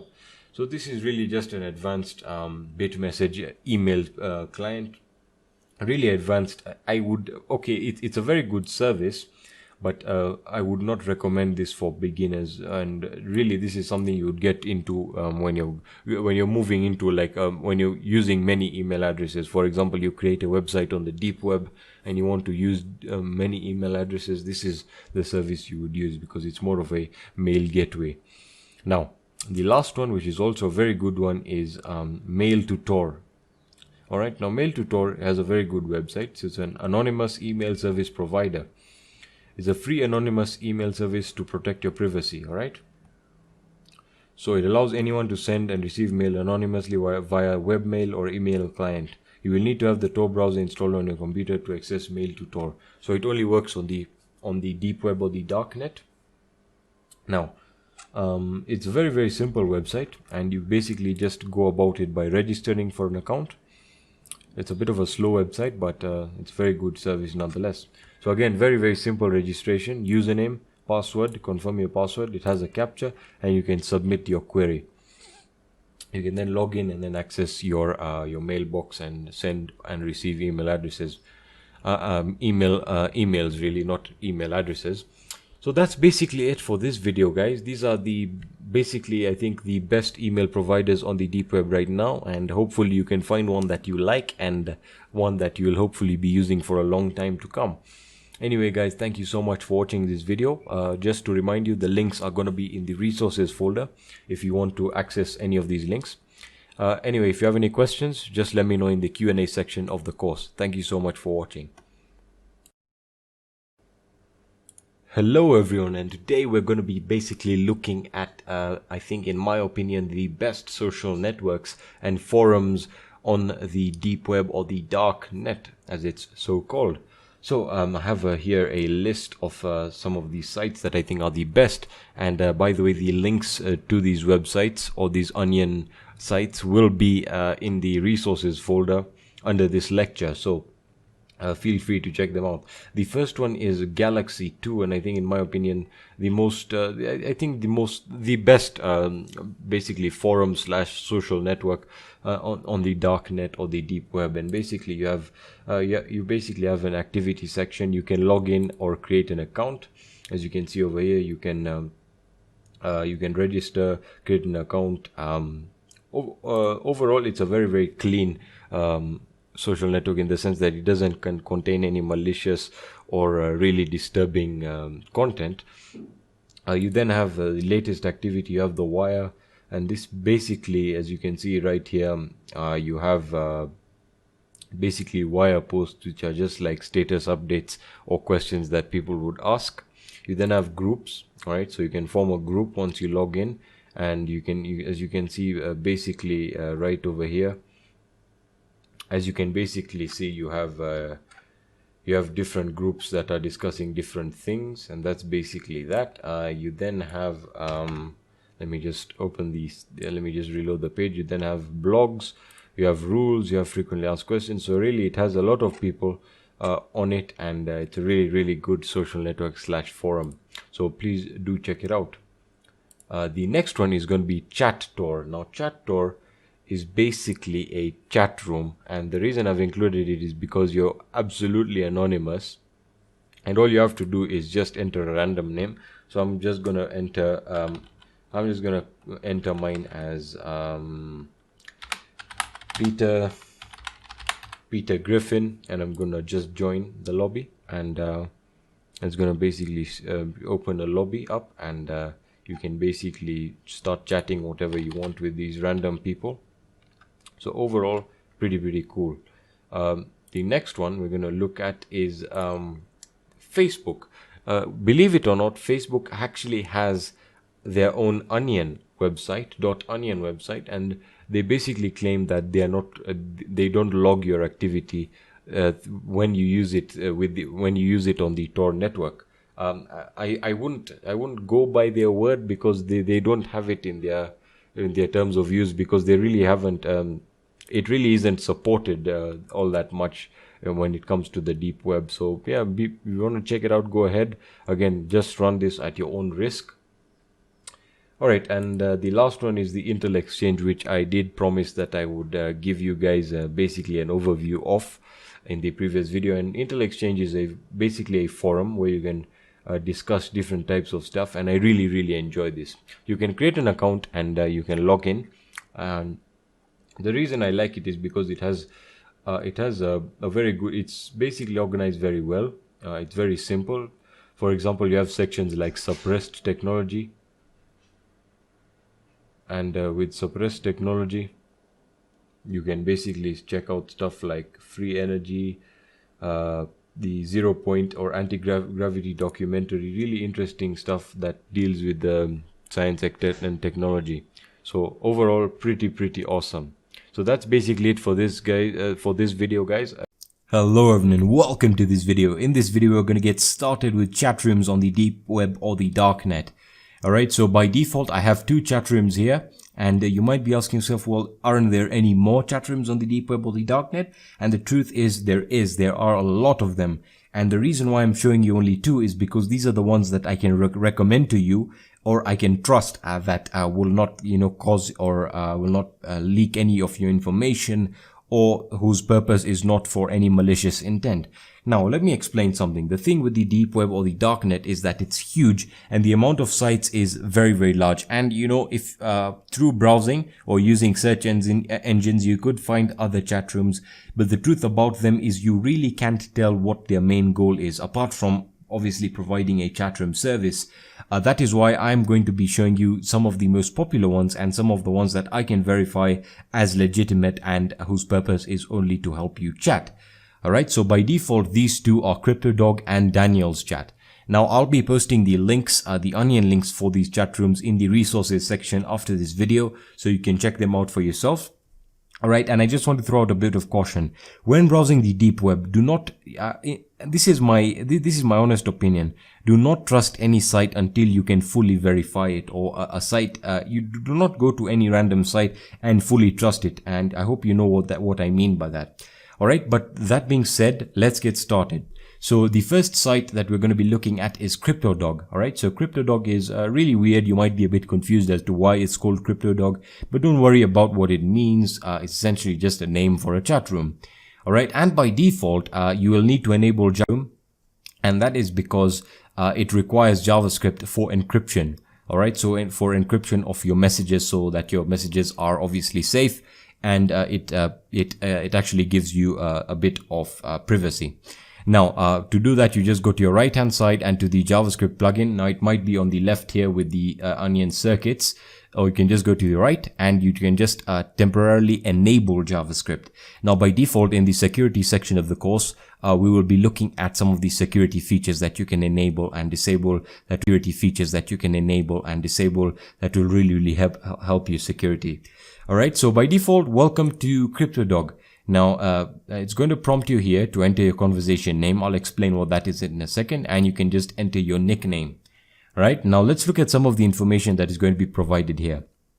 Alright, as you can see, it's going to say, welcome to CryptoDog. Here are some useful tips. Want to meet new people? Try connecting to the room lobby. So I'll show you how to connect to the lobby. It'll then tell you here that CryptoDog is not a magic bullet. You should never trust any piece of software with your life. So again, do not trust anything here. It's just a simple disclaimer saying that, we are not going to be held accountable for any damage that's caused to you. Not that it isn't secure, it just is a bit of a disclaimer.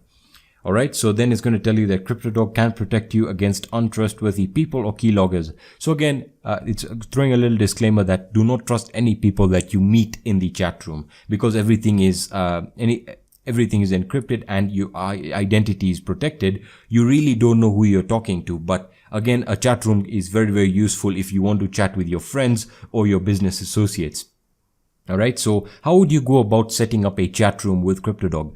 Well, to do that, you need to set up your conversation name. Now, this has to be very, very unique. And as you can see, enter a name for your conversation and share it with people you'd like to talk to. Alright, or you can join the lobby to meet new people. Now, by default, this is going to be your chat room name, and it has to be unique if you want security and you want to prevent other people from joining into it. So you'll essentially share your conversation name with only the people you want to join your chat room. So I can say something like test chat room. Again, you can change yours to be as complex as you want it. You can use a combination of alphanumeric characters. So as you can see, I'll just use a simple one and I'll just call it test chat room. Alright, so test chat room, and now you enter your username or your nickname, which again will protect your identity. So you can enter something random like user 7689 or something really different and long, and just hit connect. Alright, now it's going to start the connecting process, and it's hopefully going to start encrypting your connection. So give that a few seconds, and by default that is what it requires JavaScript for. It's not going to require it for any type of location tracking, even though that is quite impossible considering that you're using the Tor relay for communication. Alright, so give this a few seconds. It shouldn't take too much time at all, and once you're done, essentially you can just share the conversation name with the people you want to communicate with. Alright, there we are. So welcome to your chat room, and as you can see, by default I'm the only one in the chat room, and I can start sending messages and wait for other people to join in. And as you can see, this is my username, and this is the chat room name, which is called test chat room. On the right here, you have your light mode, which changes it to light. You have your status, which is essentially going to tell the people also in your chat room whether you're available or you're away. Alright, so currently I've set it back to available, and you can look at your information here. And this is some information about the encrypted keys, so you can just look at that. As for the desktop notifications, which is really great, you can turn on desktop notifications if that is something you're interested in. You can also turn on audio notifications, which I really don't like, so I'll keep that off, and you can finally log out. And to send a message, you just go to the message bar here and say something like hello, welcome. You can just send a simple message, hello, welcome, and just send that, and there you go. Alright, so now by default, if you have sent the conversation name to the people you want to join, all they have to do is enter this conversation name and select a username and just hit join, and they'll join you. Alright, so that is how to create your own chat room. So now I'm going to log out here, and essentially what I'm going to do is I'm going to show you how to join the lobby. So the conversation name for the lobby is very simple. It is just lobby. Now in the lobby, this is where you can meet, as you can see, you can meet new people, and this is just a place where people can connect with each other. All right, so random people, again with the identities protected. So I'm just going to hit connect. All right, and it's going to connect to the lobby. Give it a few seconds again. It's going to start encrypting your connection.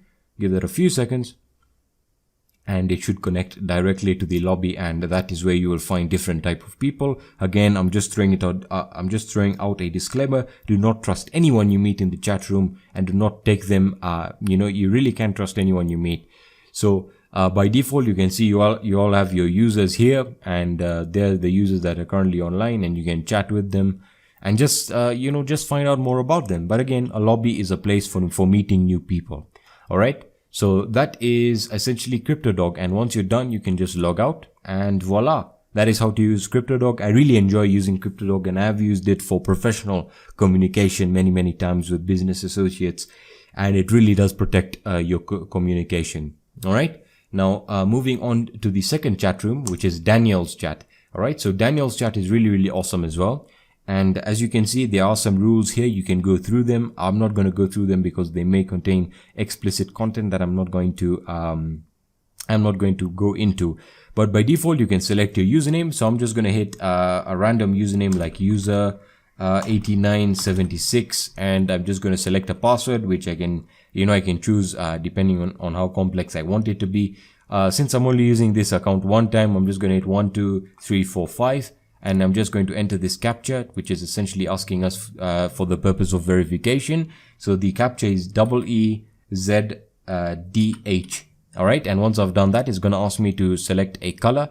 And I'm just going to select a random color like sky blue and enter the chat. All right. So once I hit enter the chat, essentially what's going to happen, I'll just let it load, and I'll for some reason the captcha is already used or timed out. So yes, I had to reload the page. So let me just create a new user really quickly. 8976, password 12345, and I'm just going to copy the captcha BSDV7, and I'm going to select a color. Let's see, do we have red? I like red. If I can just find it there.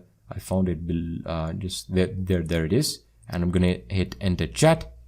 All right, and there you are. Welcome user, your login has been delayed. You can access the chat in 120 seconds. So again, it's going to ask you, it's going to delay your login for 120 seconds in a form of a waiting room. So this is just a way of it, it's just a way of it verifying that you are indeed an actual person on the Tor relay, not a bot or a computer. Alright, so by default, it's just going to keep on refreshing every 10 seconds until your time is up, and once it's done, it'll essentially enter you into the chat room. Now by default, I'm just going to let this complete, and I'll get back to you when this is done. Alright, so I'm left with the last 5 seconds of the waiting room, and there we are. It's taken us to Daniel's chat, and by default, there we are. Just give it a few seconds to load up. And as you can see, it's going to give you a small disclaimer as well, with it saying chat about anything while respecting the rules. So if you've gone through the rules, you know about what to post and what not to post. All right. As you can see, these are the members that are currently online, and for me, I'm a guest because again, it is sorted out in forms of guests. So you can register for an account if you want to do that. By default, it's only me and QWERTY. And as for the members, you can see their names there.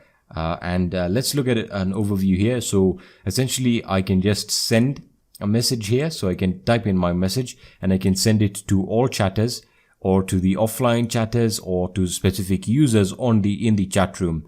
All right. And I can also attach files. Now looking at the messages that have been sent here, you can see that there is some communication. It's really very simple communication, but it's a great way of communicating with people because you can directly communicate with them. And if they are also in the chat room, you can just send them a direct message and upload your files and send them. And you can also switch to a multi-line, which allows you to send multi-line messages. All right. That being said, it's a really very simple chat room, but again, with a lot of functionality here. And again, it's a great way of communicating with people and also discovering new people if that's what you're looking for. All right. So those are two of my favorite and most trustworthy chat rooms. Now, when I say that, I'm going to throw out caution that I am not guaranteeing that they're going to be that they're going to be safe. But for the most part, I've used them for a long time, and I can assure you that they are some of the best ones. Now, by default, you can also find your own and use them, and the process is relatively simple. Their main purpose is for protecting your identity and anonymity, and furthermore, encryption of your messages. All right, that being said, that is going to be it for this video, and I'll be seeing you in the next video. Hello everyone and welcome to this video. In this video, we're going to get started with deep web or the darknet markets. Alright, so for those of you who are a bit confused as to what deep web or darknet markets are, they essentially allow users to come together and obviously to sell digital products or actual physical products anonymously, and obviously with the whole idea of protecting your identity.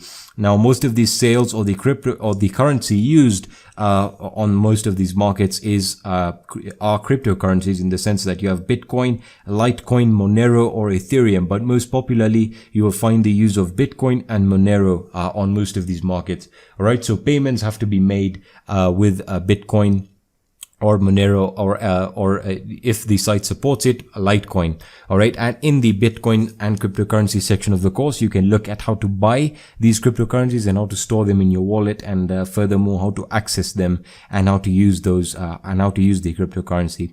That being said, let's get started with our deep web markets. Now, by default, I've selected 3 of the best deep web markets that are out there, dependent on their reviews and their security. Now, when I say reviews and security, these are probably rated 5 out of 5 with the best security out there. And I'll be taking you through them very, very simply, and I'll be giving you an overview of how they work. That being said, I'll be posting the links in the resources section after the video, so you can check them out for yourself.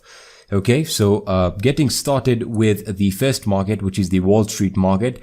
This is a great market that you can get started with, and you can sign up for free, and you can also log in if you have an account, but I'm guessing you don't have an account. So what I'm going to do is just show you how to register, which is it's really very simple.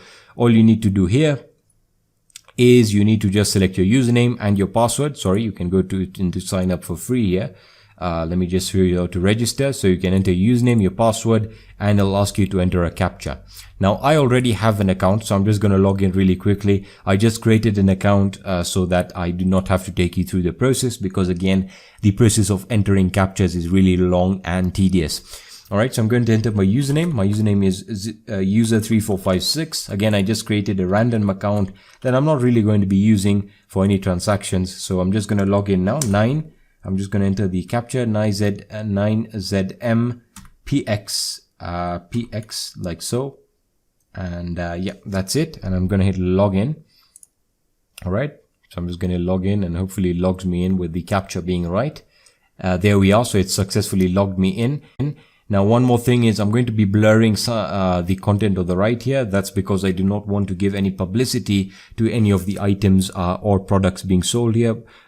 Most likely because they will infringe on copyright, and again, I'm not supposed to be showing you things that might incite you to purchase illegal items. So it's all to do with the illegalities and legalities. And if you want to experiment for yourself, you can go ahead and try it. You can go ahead and try the site yourself. All right. So by default, you have on your top here your home, your user control panel, the support. You can also create referral links and refer your friends to the site if that's what you want to do. And you also have your quality control page, and finally your logout button here that allows you to log out. Pretty self-explanatory. On your right, you have your featured listings. You have on your left here, you have the items sorted depending on what they are. So you have software and malware, for example. That's just an example there. You have guides and tutorials, those being probably the most on the fringe of legality. You then have your top vendors. You have your rising vendors, and at the bottom here, you have your two cryptocurrencies that are supported on the site, which in this case are Bitcoin and Monero. And you have the United States and Euro transfer, the actual amounts. All right. The exchange rate. Sorry about that. All right, so that is essentially the Wall Street market. Now, I'm not going to be covering everything because it is pretty self-explanatory. It's essentially just like using any market on the clear web. It's like using a site like eBay, apart from the fact that the products are going to be of slightly different nature. Okay, so that was the Wall Street market. Now let's move on to my second and my most favorite, which is the Empire market, because of its security features and protocols. So if you want to register, you just need to go into the register page here and just give that a few seconds to load up. I have noticed one thing with the Empire market is that sometimes it may take a while to load up, but the site is almost always up. All right, so as you can see, registration on the Empire market. You're making the right choice by registering on the Empire market. Choose your username, password, and you will be set to start trading on our marketplace using a secure escrow system. All right. So the great thing about this is it asks you to enter a PIN and a login phrase if you choose to do so. You can also, after you've created the account and you've logged in, you can also enable two-factor authentication, and you can also change your PIN and add a PGP public key here. All right. That being said, let's look at the registration. You just need to enter your username, your password, you confirm your password, you enter your 6-digit PIN, which you must remember. You can skip your login phrase and your user. You can choose to invite a user if you have the username. And finally, you select your currency, which in this case, on most cases, will be United States dollars. You also have your Great British pounds. You have your Australian dollars, euros, and Canadian dollars. You then have your cryptocurrency defaults, which in this case, it supports 3 cryptocurrencies. You have Bitcoin, Litecoin, and Monero. Now, depending on the seller of a product or a buyer, in this case, they will tell you the cryptocurrencies that they support, and you can furthermore make payments depending on the cryptocurrencies that they support. Okay, so all you need to do is just log in. All right, so just log in. I already have an account. You can just create yours. So I'm just going to log in, and my user for this site was user345. My password was 123456778. Again, you can go ahead and I'll probably delete the account before telling you this, obviously, but the account has nothing on it regardless. I just created them really quickly to show you how these markets work. All right, so I'm going to enter the captcha and I'm going to log in like so. There we are. And just give that a few seconds, and there we are. So again, I'm going to be censoring or blurring this right area here depending on the listings, again sorted up in terms of the featured listings. And on the left hand side, you have your account information. So you have the date you joined, the trust level, the total amount of sales in US dollars, and your total orders in US dollars. So the great thing about the Empire Market is it has a very, very good a way of setting up you as a seller. So if you want to become a seller, I would really recommend this site for you. Okay, so in terms of categories, they sorted out into all of these categories that you can go ahead and look at. As for the search options, you have your search terms, the product type, the price range, from what country, what country it ships to, the order by date, actually not the order, yes, the order by date. You have your in-stock options and the vendor trust level, which is very important. You then have your exchange rates here for Bitcoin, Litecoin, and Monero, which is excellent as well. At the bottom of the web page, you have your account security, where you can add your PGP key, your public PGP key, and finally you can enable your two-factor authentication. Okay, so again, it's all up to you depending on what you want to do. You can also, depending on the purchases that you want to make, and again, I'm not going to be encouraging you to use this. Now, by default, if you have JavaScript, what I was saying, if you have JavaScript enabled, it's going to tell you that they recommend that you disable JavaScript. So what I'm going to do is I'm going to just disable JavaScript on this page, because that is what it recommends it here, as you can see, for better security. So I recommend that you turn off JavaScript for this page. Okay, now let's move on to our final market, which is, or actually if I just move back into here, and let me just, if I can just find it here, essentially, or yeah, we can just move on to the next market. I just wanted to confirm something on that over there. Let me just log out. All right, moving on to the dream market. All right, the dream market is probably not my favorite, but it's also a great market as well. And it was created in 2013, as you can see here. All right, so by default, I haven't created an account here. So I'm just going to hit sign up and we can do it together. Okay, so just give that a few seconds to load up the sign up page, and we can enter our details like so. And by default, it'll give you a suggested username that you can use. So I'm going to use that, and I'm just going to enter my password here. I'll go for 123456778, and my withdraw pin, which is essentially my pin that I use for withdrawing. So I'm just going to use this as 123456, and now it's going to ask me for my captcha. These captchas are getting really annoying now. UABA. All right, so that I hope that is the correct captcha here, and I'm just going to register. Let me just copy the username in case I forget it, and it asks me to enter it. The pin number is unsafe. All right, so if it gives you that, don't worry. You just need to enter a new pin. Let me just enter my password here, and I'm just going to change my pin to something like 2244.5, and I'm going to enter the captcha here like so, and I'm going to hit register. And the captcha was correctly entered. So yeah, this is really annoying. You know what I'm going to do? I'm just going to sign up, and I'm going to get back to you when it's done. All right, so I have registered, and as you can see, it's going to tell you, it's going to take you to the registration successful page, where it's going to tell you, welcome to the dream market. First time users should read this guideline. So I'd recommend that you go through the guideline. Now, if you want to become a vendor, or you want to start selling, you can also apply as a vendor right at the bottom here. Now, by default, just hit go to market, and it's opened up the market in the next page. And as you can see here, I have, I'm going to be blurring this as well, because again, it contains featured items that I do not want to feature, obviously for legalities and illegalities. So again, it's sorted in terms of browsing. You can sort the goods are sorted in terms of category. You then have your exchange and your onion mirrors, depending on when, depending on if the site is slow, you can choose one of these other mirrors, or if the site is not working on one of the mirrors, you can also change to the other one. All right, so there's a lot of product here, and the filters are right up at the top here, and you can look at the ship to countries that you can ship to as well here, which is awesome as well. You then have your ship from countries, the escrow, you have your category, your cryptocurrency that you choose to use.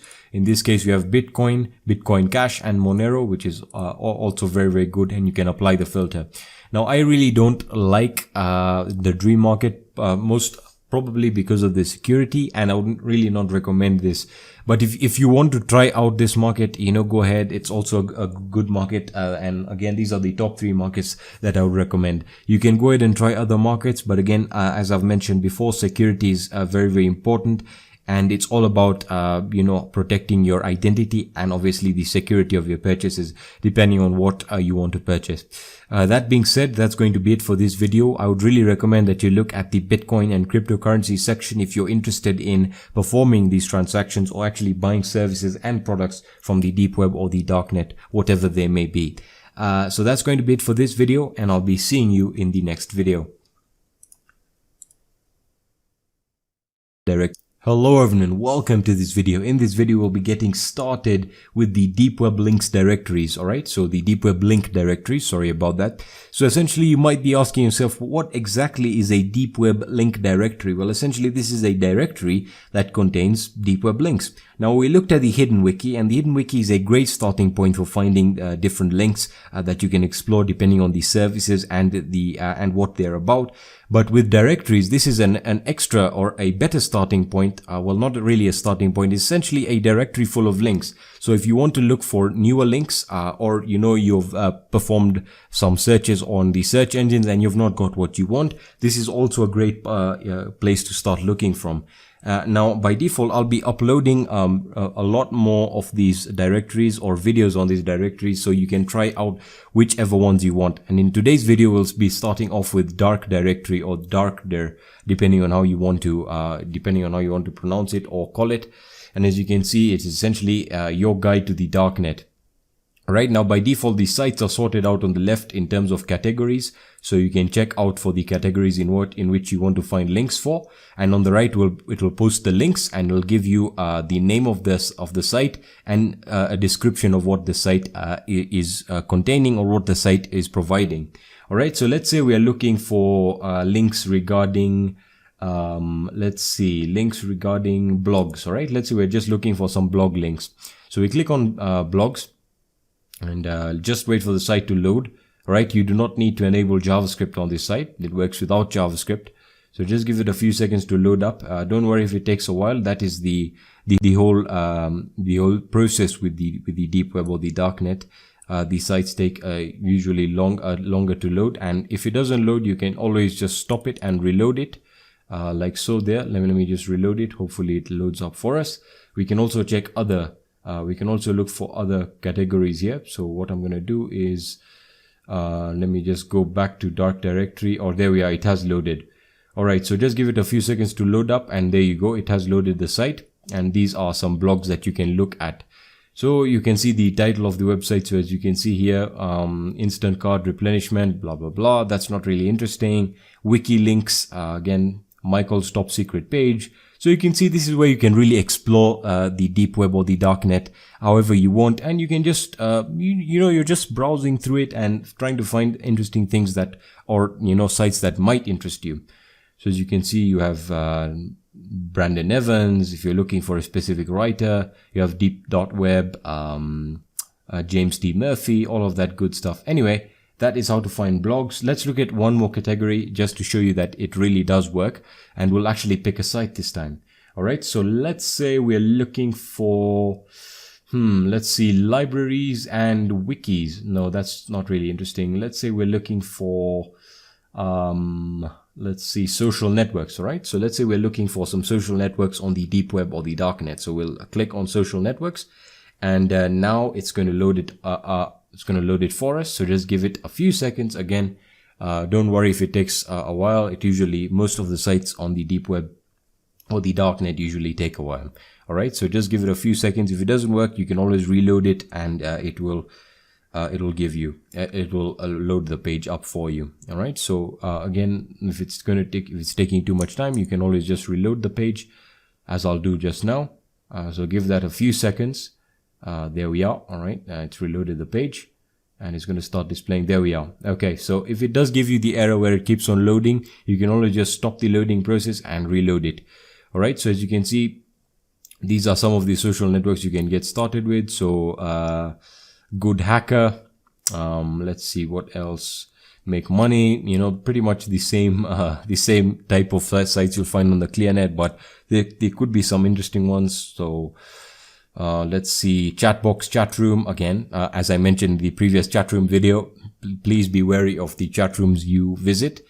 So this one is essentially, it gives you a description of what this chat room is about. So an encrypted chat room, friendly people only. So yeah, you get an idea of what is required. So you have the dark lair. I'm not going to visit that. The New Zealand exploitation by the rich. So you can find really interesting you know, websites or web pages for that matter, and it's all up to you. It's just about exploring and finding what you wanted to find. Selfless dedication. Let's see, Good Hacker. Let's see, directory rating links. Let's look at the next page, which is page 2. Let's see if we can open up the second page. Again, if it keeps on giving you that error, it's always good to just keep on reloading it. All right, so let's just wait for that. And if it doesn't load within 15 seconds, I usually just reload it, and it tends to work. But this error is only for the dark directory. I will be showing you other deep web directories where you can find other links as well. But overall, I really like dark directory. It's quite comprehensive in terms of the sites that it gives you. So let me just go back to dark directory there, and we can just look at an overview of what else you can do. So by default, the directories are pretty much simple. By the way, I forgot to tell you, you can also search for sites. So let's say you're looking for Facebook. There is a Facebook Onion link on the deep web, officially created by Facebook, that allows you to access Facebook. So let's see if they can actually show it to us. Yeah, there it is. It is the Facebook core. Let's just visit that site. Let's see if it'll actually load up. So yes, this Facebook domain was actually created by Facebook, and it's designed to work on the deep web or the darknet. And the advantages is it keeps no logs of your activity. There you go. Really awesome. The fact that you can actually use Facebook on the deep web or the darknet. By default, of course, you'll have to enable JavaScript, but that's not something I really want to do. So yeah. Anyway, that's going to be it for this video. I hope this will help you. I will be posting the link in the resources section, so you can check it out for yourself, and there'll be plenty more of these directories to come. So I'll be seeing you in the next video. Hello everyone, welcome to this video. In this video, we are going to be continuing with the deep web directories, the deep web link directories especially. And in this case, we're going to be looking at the Onion Crate, all right, which is essentially the Tor hidden service index, where, you know, it's an index of the deep web or Onion links. All right, so it's also a fantastic directory where you can find, you know, the Onion links and explore even further. Alright, so by default, the Onion Crate is really awesome. So don't worry, I'll be posting the link in the resources section so you can check it out for yourself. Alright, so by default, it will give you information here. So 7,693 online onions. And again, it'll tell you if you want to search, Control+F is your friend. Alright, so it's awesome that it allows you to search the entire web page. And there's a lot of links that you can look at. Now, by default, you have your index, your current index, which is again displaying Onion sites here with a title and probably a description. You then have index version 3, which is also another index that has probably different sites or different links, and you can go ahead and look at that. And you can also submit. All right. And there you go. You can submit your links there. you can submit your onion address and the port, and you can add it. So if you have created a deep web or darknet site, this is a great way to actually add your onion link to the to this index so that people can find it. All right, so you can go back to the index here and just give it a few seconds to load up. Hopefully this doesn't take as long as it should be taking. For some reason it is, and there we are. We're back here, and as you can see, this is just going to display all the links. Now again, you can essentially, if you want to find a specific link, you can always use your Ctrl+F key, and there you are, find in page, and you can search for a page. So let's say we search for, again, the Facebook page. Whoops, I spelled that wrongly. Facebook, there you are, Facebook. And that is the Facebook core, www.i.onion. You can also look for other ones. Let's look for Matrix. That's a very interesting site as well. Matrix, there we are. Is that the site? I'm not sure that is the correct one, but anyway, that is still the one that, you know what, let's just try it out. It was submitted in 2015, so it's probably still working, but that is not a guarantee. Let's look for another site. Something really interesting this time. Let's see if I can remember any good sites here. Or by default, you can just close the search. You can just click there, and once you've closed it, you can just go back to the top here, and you can start. You can just start looking for any other sites that you want to look for. So the Matrix site has opened up here. Hopefully there isn't any explicit content that I cannot display here, but yeah, the site is blank, so I'm just going to exit that site. That is that's an example of clicking on links irresponsibly. All right, so if you really don't know a site, I wouldn't recommend that you do that. So let's see what other sites we can find here. Hopefully something that is legal. You know, otherwise there's a lot of illegal sites here that obviously promote illegal services. Let's look at, I'm not going to look at forums because again, I don't know what forums they are and what they contain. So let's see, nothing interesting here. Alpha 7, nope. Amazon gift cards, that's definitely not something that I want to be looking at. Anyway, those are the sites that you can expect to find on the Onion Crate. And again, it's a fantastic directory that you can look at if you are looking for any, for sites. The same with the way we looked at the dark directory, which is also great as well. But I'll be posting many of these other videos showing you the different indexes and directories that you can find for links, if that is what you're looking for and you're really interested in exploring. All right. So again, this is not going to be a very comprehensive video in the sense that I'm not going to be exploring any web pages. I'll leave that to you, and I wish you the very best, and I hope you have fun. Anyway, that's going to be it for this video, and I'll be seeing you in the next video. Hello everyone, and welcome to the Bitcoin section of the course. In this section of the course, we're going to be covering everything to do with Bitcoins, from what Bitcoins are to how they work, and all the way on to how you can basically use it for transactions on the deep web or the dark net. So let's get started. So in this video, this is a basic introduction to what Bitcoin is, how it's used, and what the current value is. So let's get started. So firstly, you'll realize that Bitcoin has a very nice logo. I mean, it just looks like a coin, but with a bit. Basically, the B means a bit. So let's get started. Coming on to understanding what a Bitcoin is, you first have to understand that it has an abbreviation, and that is BTC. So let me basically explain what Bitcoin is. So Bitcoin, firstly, is a decentralized currency, which essentially means that it's not a physical currency. It's used on the internet. So it's not a currency that you can basically have physically. It's a currency that is essentially worth value on the internet or digitally. All right. So if today the internet were to collapse, Bitcoin would also collapse with it. And money, as like money has today, will not have any real value. However, it does have value because the internet is such a widely used tool. Secondly, it's the most preferred for payments on the dark web or the deep web. And I think most of you guys already know this, that it is the most preferred method of payment when coming to transactions on the deep web, for the simple fact that it has the best anonymity in terms of how anonymous this payment is. Now, you also have to understand that Bitcoin is not completely anonymous, all right? It's not really completely hidden behind any shadows. However, it is much more anonymous when compared to your credit card. And I'm going to get into basically Bitcoin mixing in the future videos in this section. So let's go on till the final part here, which is basically Bitcoin is a very erratic currency. Now let me explain what this means.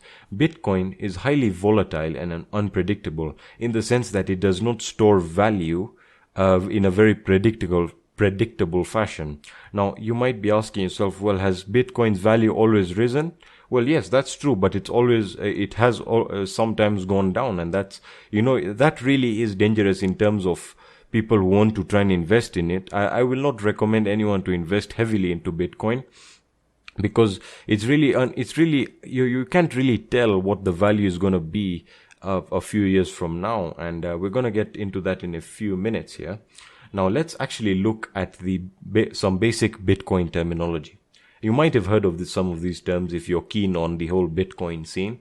So firstly, you have your Bitcoin wallet. All right. Now this is where your Bitcoins will be stored for later use. It's just your virtual wallet where you can store Bitcoins. All right. This is unique to you and it's protected by you. You have a password, and you basically understand that this is your wallet where you can store your Bitcoins. Of course, it's a virtual wallet. Now, secondly, Bitcoin address. All right. Now this is basically an alphanumeric key that will be used to send and receive Bitcoin. Now this is your unique address that will be used, for example, if you want to pay someone on the deep web or the darknet, you basically give them your Bitcoin address, and so on and so forth, vice versa. Now, a blockchain. This isn't really important right now. We'll get into it when we're talking about Bitcoin mining. But basically, a blockchain is a list of blocks, which I'll explain what a block is, that have been mined since the start of cryptocurrency. Now, I'll get to that in a few minutes, most probably in the next videos. Now let's look at what a Bitcoin ATM is. Now, a Bitcoin ATM is the location where you can buy Bitcoins with real money. So this is where you exchange your money, for example, US dollars, that's an example, or you can talk about the Great Britain pound. You can exchange that for Bitcoin, all right? So you're basically transferring, as you guys know, you're basically converting your currency into Bitcoin, all right? And vice versa. Now, let's look at Bitcoin mining, which is a very, very hot topic right now. And I'll probably cover a few videos on Bitcoin mining and how you can do it yourself. So Bitcoin mining is the generation or production of Bitcoins in the exchange for solving cryptographic problems using computer processing. So basically, if I were to set up a hypothetical Bitcoin miner, this will include a computer, obviously. And essentially what your computer is going to be doing, it's going to be using a lot of its processing power for solving these cryptographic problems. And in exchange for your service, you will be granted a certain amount of Bitcoin depending on the complexity of the cryptographic problem you are using. I hope that wasn't too confusing. But essentially Bitcoin mining is, as most of you, or as I'm guessing some of you may have heard, is basically just a cluster of computers connected together performing cryptographic problems in exchange for Bitcoin, which later can be converted into real money. So it is a money making scheme. Now let's look at the Bitcoin value, because I think it's very essential that we understand what I was pointing out earlier. If we look as of recording this video, the Bitcoin is 2,218.47 US dollars. That's one Bitcoin. Now, if you pay attention to this little graph here, it's going to tell you that Bitcoin started out almost at a zero value in 2013. All right. Now, by the end of 2013, going on to 2014, it took the hugest spike, I think, in value, and went up to, I think, $1,120, if I'm not wrong, if I kept up with that right. And then after 2 months, it dropped. All right, a few $100s, and then it climbed again, and then it dropped, and then it climbed again, and then it went down by the end of 2014, and then it climbed again just at the beginning of 2015, and then declined very steadily, I think up to $300 or $200, and then kept steady throughout the entire 2015, the mid and of 2015 onwards, and then all the way to 2016, the beginning of 2016, it started climbing at a very steady rate, almost like a tangent curve, as you can see right here, with a few hikes along the way. And the highest value, the highest peak I think that it's reached ever in history is basically very, very recently in 2017. As you can see, the value is now $2,000. But what I was pointing out with how erratic it is as you can see, this graph does not make very sense, and if you are to look at it in a mathematical or statistical point of view. What I mean is, if you guys are aware of statistics, you will understand that this graph is not a very good graph in terms of if you are investing in this currency, for example, because it goes up, comes down, goes up, comes down very erratically. It's not stable for a long period of time. It would be acceptable if the value would keep on going, but over the period of 2 years increase gradually with little or no spikes, because that is very, very threatening and you really can't tell what the future holds. So that's basically it for this video, guys. If you have any questions, just let me know in the Q&A section of the course. I'm going to be continuing in the next video about how to set up your Bitcoin address and your wallet for Bitcoin transactions. So thank you so much for watching. Goodbye. Hello everyone and welcome to this video. In this video, I'm basically going to be explaining to you guys what blockchains are, or what a blockchain is. So basically, let's start from the building blocks. A block is basically a record or a log of a transaction, all right, that you basically a Bitcoin transaction, all right. So a block is a log or a record of a Bitcoin transaction, all right. Now, basically, what forms a blockchain is when a block, which is also a record of a Bitcoin transaction, joins the other block in a chronological sequence. So basically, a blockchain is a collection or a record of all transactions that were done on the deep web through Bitcoin. All right. So basically, if, for example, the first transaction connected to the second one after that, all in a chronological order, this all forms a what's known as a blockchain. So let me basically explain this to you using the website. So the website I'm using here is the blockchain.info website. And basically it's going to show you transactions per day. So it's going to say the number of Bitcoin transactions in the last 24 hours, all right? And it's going to basically give you a few charts, statistical charts about what Bitcoin, what's going on. And it's going to say these are, you see, this is basically how many transactions are currently being completed right now, and you can see there's quite a lot being performed. And as I was saying, basically if I perform a transaction today using Bitcoin, it's going to be stored in a block, all right, and then that block is going to connect to the one before mine, so it all goes in a sequence of chronological order. So the newest will come first, and so on and so forth. So that's basically it for this video, guys. I just wanted to explain what blockchains are, so you guys get a good understanding of what they are and how they basically relate to the deep web and Bitcoin. So in the next video, we'll actually get started choosing a Bitcoin wallet. So yeah, thank you guys for watching this video. If you have any questions, leave them in the Q&A section, and goodbye. Hello everyone and welcome to this video. In this lecture, we're going to be basically looking at the Bitcoin wallets and how to set up a Bitcoin wallet, and what are currently the best options in terms of Bitcoin wallets. So let's get started.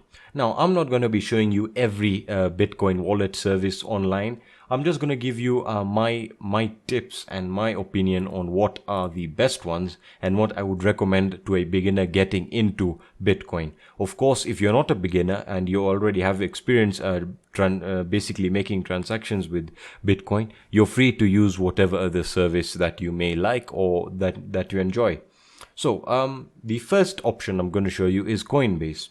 Now, the reason I say Coinbase is because, firstly, it's the leading Bitcoin service in terms of exchanges done. That means it has a very high user base, and from that it means that it's very, very trusted. Now, it's not completely fully trusted because of the following reasons. Firstly, it does not deal with your Bitcoin wallet in the appropriate way, in the sense that it basically knows your address your Bitcoin address, and from that basically means that it can identify you, for example, with your personal information to that Bitcoin address, and that really hinders anonymity. And if someone were to get that, they can literally just trace all the transactions that you've done, and that's something that people really don't like. Apart from that, as I said, it's very beginner friendly, and it's a very stable service in the sense that it's got a lot of backing and has got a lot of investors.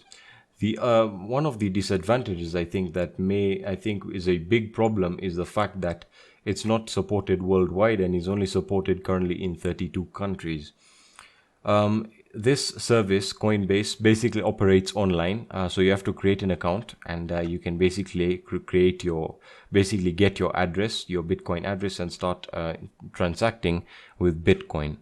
I'm going to get to that shortly.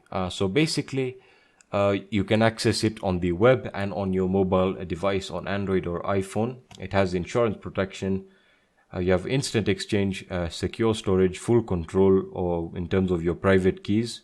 It has a signature vault, and you can basically invest in the currency by scheduling buys. So those are really advanced things that I don't think you'd like to get into. So that's basically it for Coinbase. Now let's go on to my personal favorite and what I would highly recommend for beginners, and that is Bitcoin Core. Now Bitcoin Core, as the tagline basically is telling you, helping you keep Bitcoin decentralized, which was the reason why Bitcoin was created. And Coinbase will slightly delve into that phase where it really is trying to make Bitcoin centralized, in the sense that they basically link your personal information with your Bitcoin address, and Bitcoin was meant to be anonymous. So let me just explain what Bitcoin Core is. So this again is a Bitcoin wallet which provides you with your address, and you can basically perform transactions. Now the thing I like about this is the fact that you basically download it on your desktop, whether you're running Windows, a Mac OS, or any Linux distro. You basically control everything about your Bitcoin wallet. So advantages are it's very stable, it's very secure, because everything, your anonymity is in your hands, it's on your desktop, so no one can really get to know anything about that. As I said, it's very, very stable, in the sense that, again, everything is up to you. You keep it running when you want. You basically control your transactions. You can view your transactions, and no one is doing it for you. The only downfall to this service is that it doesn't work on the internet and on mobile devices. And I guess that's also just that you may look at it as an advantage, because when it's running on your mobile devices, there's a higher risk that your device may get compromised and that your information, such as your Bitcoin address, may be leaked. So I'm actually going to be demonstrating this right now. So what you want to do is just hit download Bitcoin Core, and you can download it for whatever operating system that you're currently running. I'm going to download it for Windows 64-bit. Again, any operating system that you want is supported. So I've already downloaded it, and it's right here. It's the setup. Just run the setup. Again, if you're another operating system, it should be pretty similar. So let me just start the setup. And here we are. So welcome to the Bitcoin Core setup wizard. So just like all Windows setup wizards, we're just going to hit next, next, next, and let it install. It's going to take a few seconds, hopefully not too long. And there we are. I'm just going to hit next and run Bitcoin Core so we can actually get started. All right, now it's going to basically tell you, welcome to Bitcoin Core.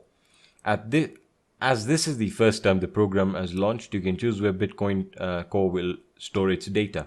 Bitcoin Core will download and store a copy of the blockchain, Bitcoin blockchain. At least 122 gigabytes of data will be stored in this directory, and it will grow over time.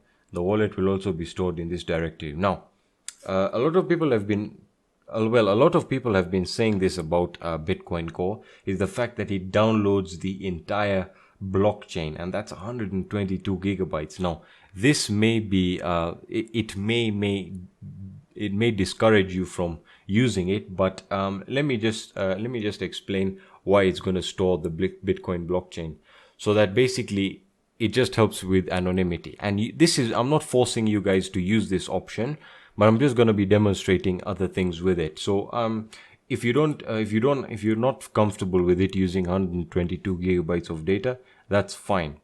What I'm going to do is I'm going to use a custom directory, and I'm just going to put it in my hard drive here, my huge my 500 gigabyte hard drive right here. I'm just going to select that folder, and I'm just going to hit OK, right? As I said again, you don't have to use this, but I'm just going to show you how Bitcoin basically works with this. So let me just show you the program right now. So just give it a few seconds to start up, and it's going to say loading wallet, right? Just give it a few seconds. Shouldn't take that long to start. All right, so it's going to tell you that your recent transactions may not yet be visible, blah, blah, blah, blah, blah. So it's basically going to start doing it's going to start downloading or storing the blockchain data. Now, I'm just going to hide this, and it's going to say Bitcoin balances are 0, and that's because we have not yet set up anything yet. So if you're going to file, you can basically go to this file option right here, and if I open URL, you can basically open a payment file, which I'll get to. You can then say send. You can basically send money or Bitcoin to a Bitcoin address, and you can enter the amount. All right. If you go to receive, all right, it's going to basically give you a label to receive and the message. All right. Now, if we go into transactions, if we go into sending addresses, these are basically where you can add addresses that that you may want to be sending Bitcoin to regularly. So I'm just going to close that because I don't want to add anything. You now want to go into settings, and you can basically encrypt your wallet. Now, if I go into options right here, let it just, it's not opening the options. All right, so it's going to say here you can basically configure whether you want to start Bitcoin on system login, size of the database, wallet, whether you want to enable coin control. You can then look at network, where you can change it if you're using proxies, really advanced things that maybe you may not want to basically touch, but in case you want to, these are the settings that you could change. You can then change the unit. I'm just going to be using bitcoins .btc and hit OK. Now, as it's saying, it's going to be basically syncing headers, and this is basically going to mean that it's going to store data. If you look at transactions, you can basically export whatever transactions that you have onto a CSV file or whatever you feel is good for you. If you go into help, you can debug, and you have some command line options. Nothing really interesting there that you might want to check out. Now, if I go back into receive, all right, you can basically just look at the fact that it says use this form to request payments. All fields are optional. All right, so you can say amount, and if I say request amount, request payment, it's going to say payment information, Bitcoin. Basically, this is your Bitcoin address right here, which has a QR code. So this basically is your Bitcoin address, and this is what you're going to be using to receive a Bitcoin, obviously. And you can do this through your Bitcoin wallet, and you can scan this to basically pay instantly or copy the address. So that's basically your Bitcoin wallet, how to set up your Bitcoin wallet, and how to basically get your Bitcoin address, how to basically send and receive Bitcoin, and that's basically it. Now, again, it'll work very, very similarly in Coinbase, but I'll get to that in the next video. Hopefully we can check that out, but it doesn't really need any special type of information to basically access. It's really user friendly, and hopefully you guys can get started with Bitcoin and your Bitcoin wallet, and hopefully start making some transactions. So that's basically it for this video, guys. I know it was quite long, but I needed to explain some of these things. So yeah, guys, I'll catch you in the next video. Hello everyone, and welcome to this video. In this video, I'm going to be basically showing you what my other recommendation is for people who are interested in Bitcoin wallets.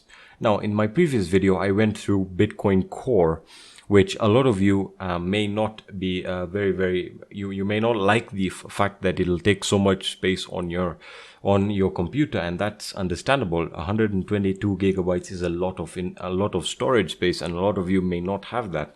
So if you're looking for one similar to Bitcoin Core but that works online, blockchain.com is one of, I think, the best alternatives that you can go for, and in fact is one of my personal favorites. But I don't use an online service. I like using the desktop one, but that doesn't have to apply to you. You can basically use whatever you're comfortable with. So basically, blockchain.com, the world is now open for business. That's their basic tagline, and it's going to basically give you a bit of information about themselves. They have 14 plus million wallets. That's a lot, right? It has 100 million plus transactions, and has a basically some basic support from the New York Times, claiming that blockchain is the early leader. They're actually making the entire ecosystem. So there you are, really. It basically works really, really simply. All you have to do is just hit get a free Bitcoin wallet, and it's going to open a blockchain.info wallet sign up. And what you're going to do is you just want to enter your email. So I'm just going to do that right now at gmail.com, and I'm just going to enter my password, right? So I'm just going to enter my password here. Make sure your password is nice and strong, obviously for security issues. So just agree to the terms of service. Of course, you have to go through them first. If you're interested in, just hit continue. And I don't want to save my password on the browser. And it's going to say wallet created with identifier, and it'll give you an alphanumeric code right there. So it's going to say, welcome. Thank you for joining over 13 million blockchain wallet users. Our wallet makes transacting easy and intuitive, and is helping to create a fair, accessible, and open financial future. Visit our security center to keep your wallet safe. All right, let's get started. So when you open it, you're basically, it's going to give you the tagline, be your own bank, right? And you can basically send or request. Obviously, send or request Bitcoin. It's going to give you how much Bitcoin you have in your wallet. I have 0 Bitcoin right now. I'll be actually showing you a tip on how to get free Bitcoin in the next video. That's pretty interesting, but we'll get to that when that comes. So basically, you have a very nice user interface right here. So on your left, you have your home, you have your transactions. It's basically a log of all your transactions. You then have your security center, which it advised us to visit. So it's basically going to say verify your email. You can add a backup recovery phase, and you can create a password hint. All very good security features. You then have level 2, which is link your mobile number, and then you have block Tor requests, which is level 3 advanced security to harden your wallet. Very, very good and very simple, as you can see, for the beginner. You then have your settings, which will basically give you use your wallet ID to log in our web client, or simply scan the code below. Click on show pairing code with your blockchain mobile wallet, iOS and Android. By the way, it works on iOS and Android, and basically to access your wallet on your mobile devices, right? So you can get your wallet ID, and you can basically mobile app pairing code. You can show the pairing code, so you can pair it with your Android or iOS device. In terms of preferences, you have your email address, mobile number, your currency, your Bitcoin unit, and all the good settings that you have. You even have themes right here. Very, very nice. You then have your security. Again, all to do with security in terms of two-step verification and your password hints, etc. In terms of addresses, you have your Bitcoin wallet, and you can basically add. For example, if I add, let's say, test, and we say create new, and it's going to say my Bitcoin wallet. I have a test Bitcoin wallet that has 0 BTC, and you can basically import your addresses. Really, just a lot of things that you can really do here. Going back home, again, you can send Bitcoin, which is pretty simple, from my Bitcoin wallet to you have your address, which you can scan or enter it manually, and you can enter the amount and basically give a description. In terms of requesting, you can basically, you have your Bitcoin address right here, which you can you basically can copy and keep safe in case you need it on hand. You can enter your Bitcoin, and basically the person, you can share this with a person who wants to send you money, or Bitcoin for that matter. And that's basically it. Very, very simple website, very simple wallet. As you can see, I set it up in under 5 minutes. And that's basically it. You can basically set up your security in the security center and harden your wallet. And it really all comes down to personal preference in terms of Bitcoin wallets. So that's basically it for this video, guys. Thank you for watching. If you have any questions, let me know in the Q&A section of the course. Bye. Hello everyone and welcome to this video. In this video, we're going to be basically looking at one of the ways in which you can earn free Bitcoin, and that is through Bitcoin faucet websites. Now, faucet websites are not basically exclusive to Bitcoin. They also work with other types of cryptocurrencies. But we're here to learn about basically earning Bitcoin for free. So let me basically explain to you guys what a Bitcoin faucet website is. So a faucet website is a website that will give out Bitcoin or other cryptocurrency for free in exchange for a simple task. For example, they could basically ask you to watch an ad video or to review basically an application, a game, or a website, really just making you influence the advertisers that they are actually advertising in order to basically get ad revenue. That's their current business model. So in essence, a faucet website is a website that will give you Bitcoin in exchange for performing simple tasks like watching a video ad, as I've just mentioned, and other stuff related basically to computing and browsing. Now, they will usually, most of these faucet websites will pay out a very small amount of Bitcoin or other cryptocurrency. They usually pay out in small amounts called satoshis. So for those of you who don't know what a satoshi is basically the smallest unit of a Bitcoin, and they are equivalent to a millionth of a Bitcoin. As you can see, it's about 0.00. Basically, you get the millionth of a Bitcoin. So it's very, very little. And when talking about how much they'll basically pay out, they pay out in satoshis. That does not mean they'll pay out in one satoshi. They'll pay out in a few, let's say 20 satoshis and maybe even 100 satoshis, depending on the type of task that you're doing. But the amount or the value of the payout that they'll give you also depends on the current state of the current value of the Bitcoin. So if the value of the Bitcoin is higher, which is what it is right now, they will give you a lesser amount of satoshis, because that whatever the amount of the satoshis that they give you is still worth something at the end of the day. And who knows, maybe if you save those satoshis and maybe that adds up to 1 Bitcoin, and in the future the Bitcoin value rises into a few maybe a few tens of thousands, that's really just profit. So you have to just play this really smart investment game. So as I said, their business model is focused on advertisement revenue, where they'll get advertisers to basically use their website to advertise their products, and they basically get users to basically verify the advertisement and run through the advertisement, and they basically pay out using Bitcoin or other cryptocurrencies. So the other feature of these Bitcoin faucet websites is the fact that after you've performed a few of these tasks, they don't allow you to withdraw the amount of Bitcoins that you've earned. They basically want you to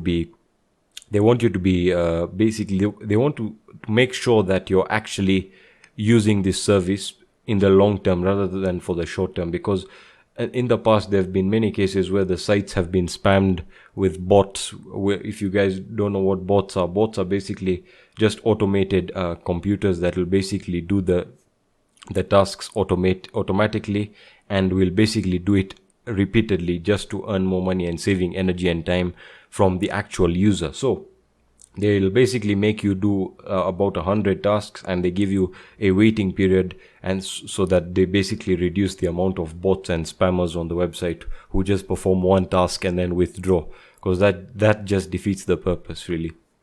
So that's basically it. That was basic introduction to what faucet websites are. In the next video, I'm going to be explaining how to use the faucet websites and some of my favorite faucet websites that will basically give you a good amount of Bitcoin or satoshis. So thank you so much for watching this video. If you have any questions, just let me know in the Q&A section of the course. Alright, goodbye. Hello everyone and welcome to this video. In this video we're going to be looking at the best Bitcoin faucet websites that are around.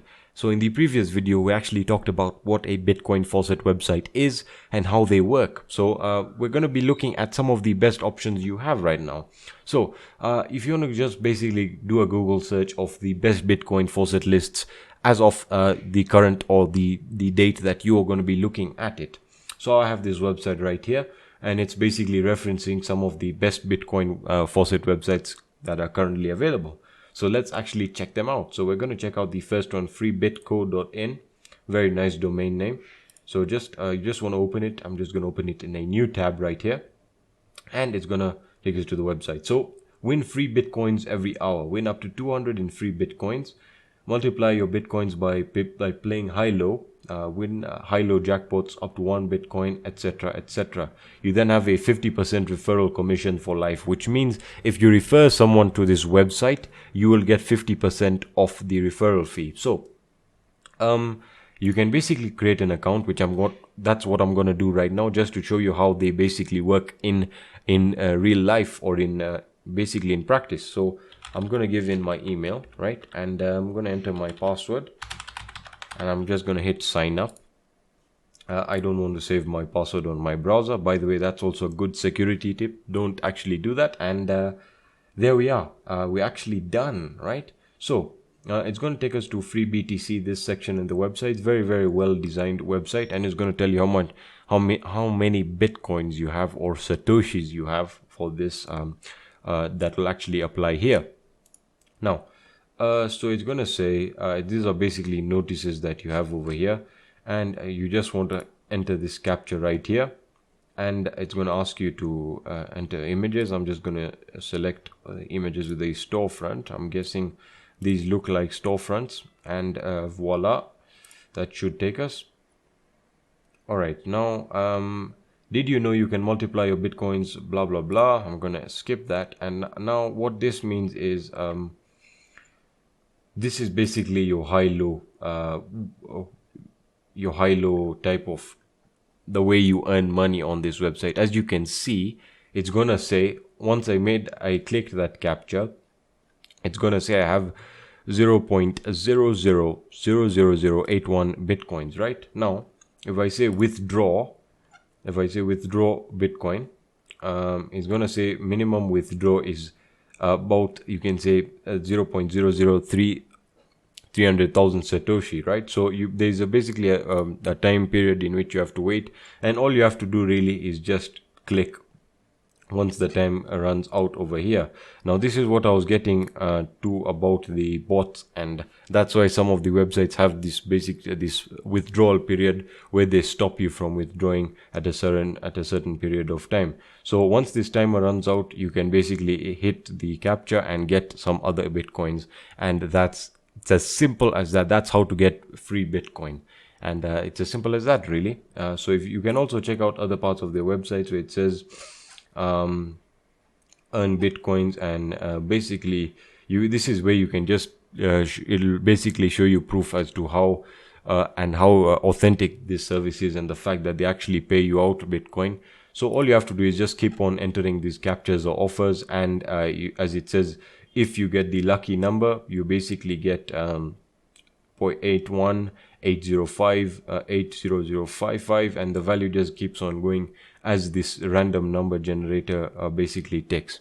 So it's just a waiting game and about a bit of patience involved, and eventually maybe you'll have a good amount, and you know that the current value of Bitcoin is high, so you never know, really.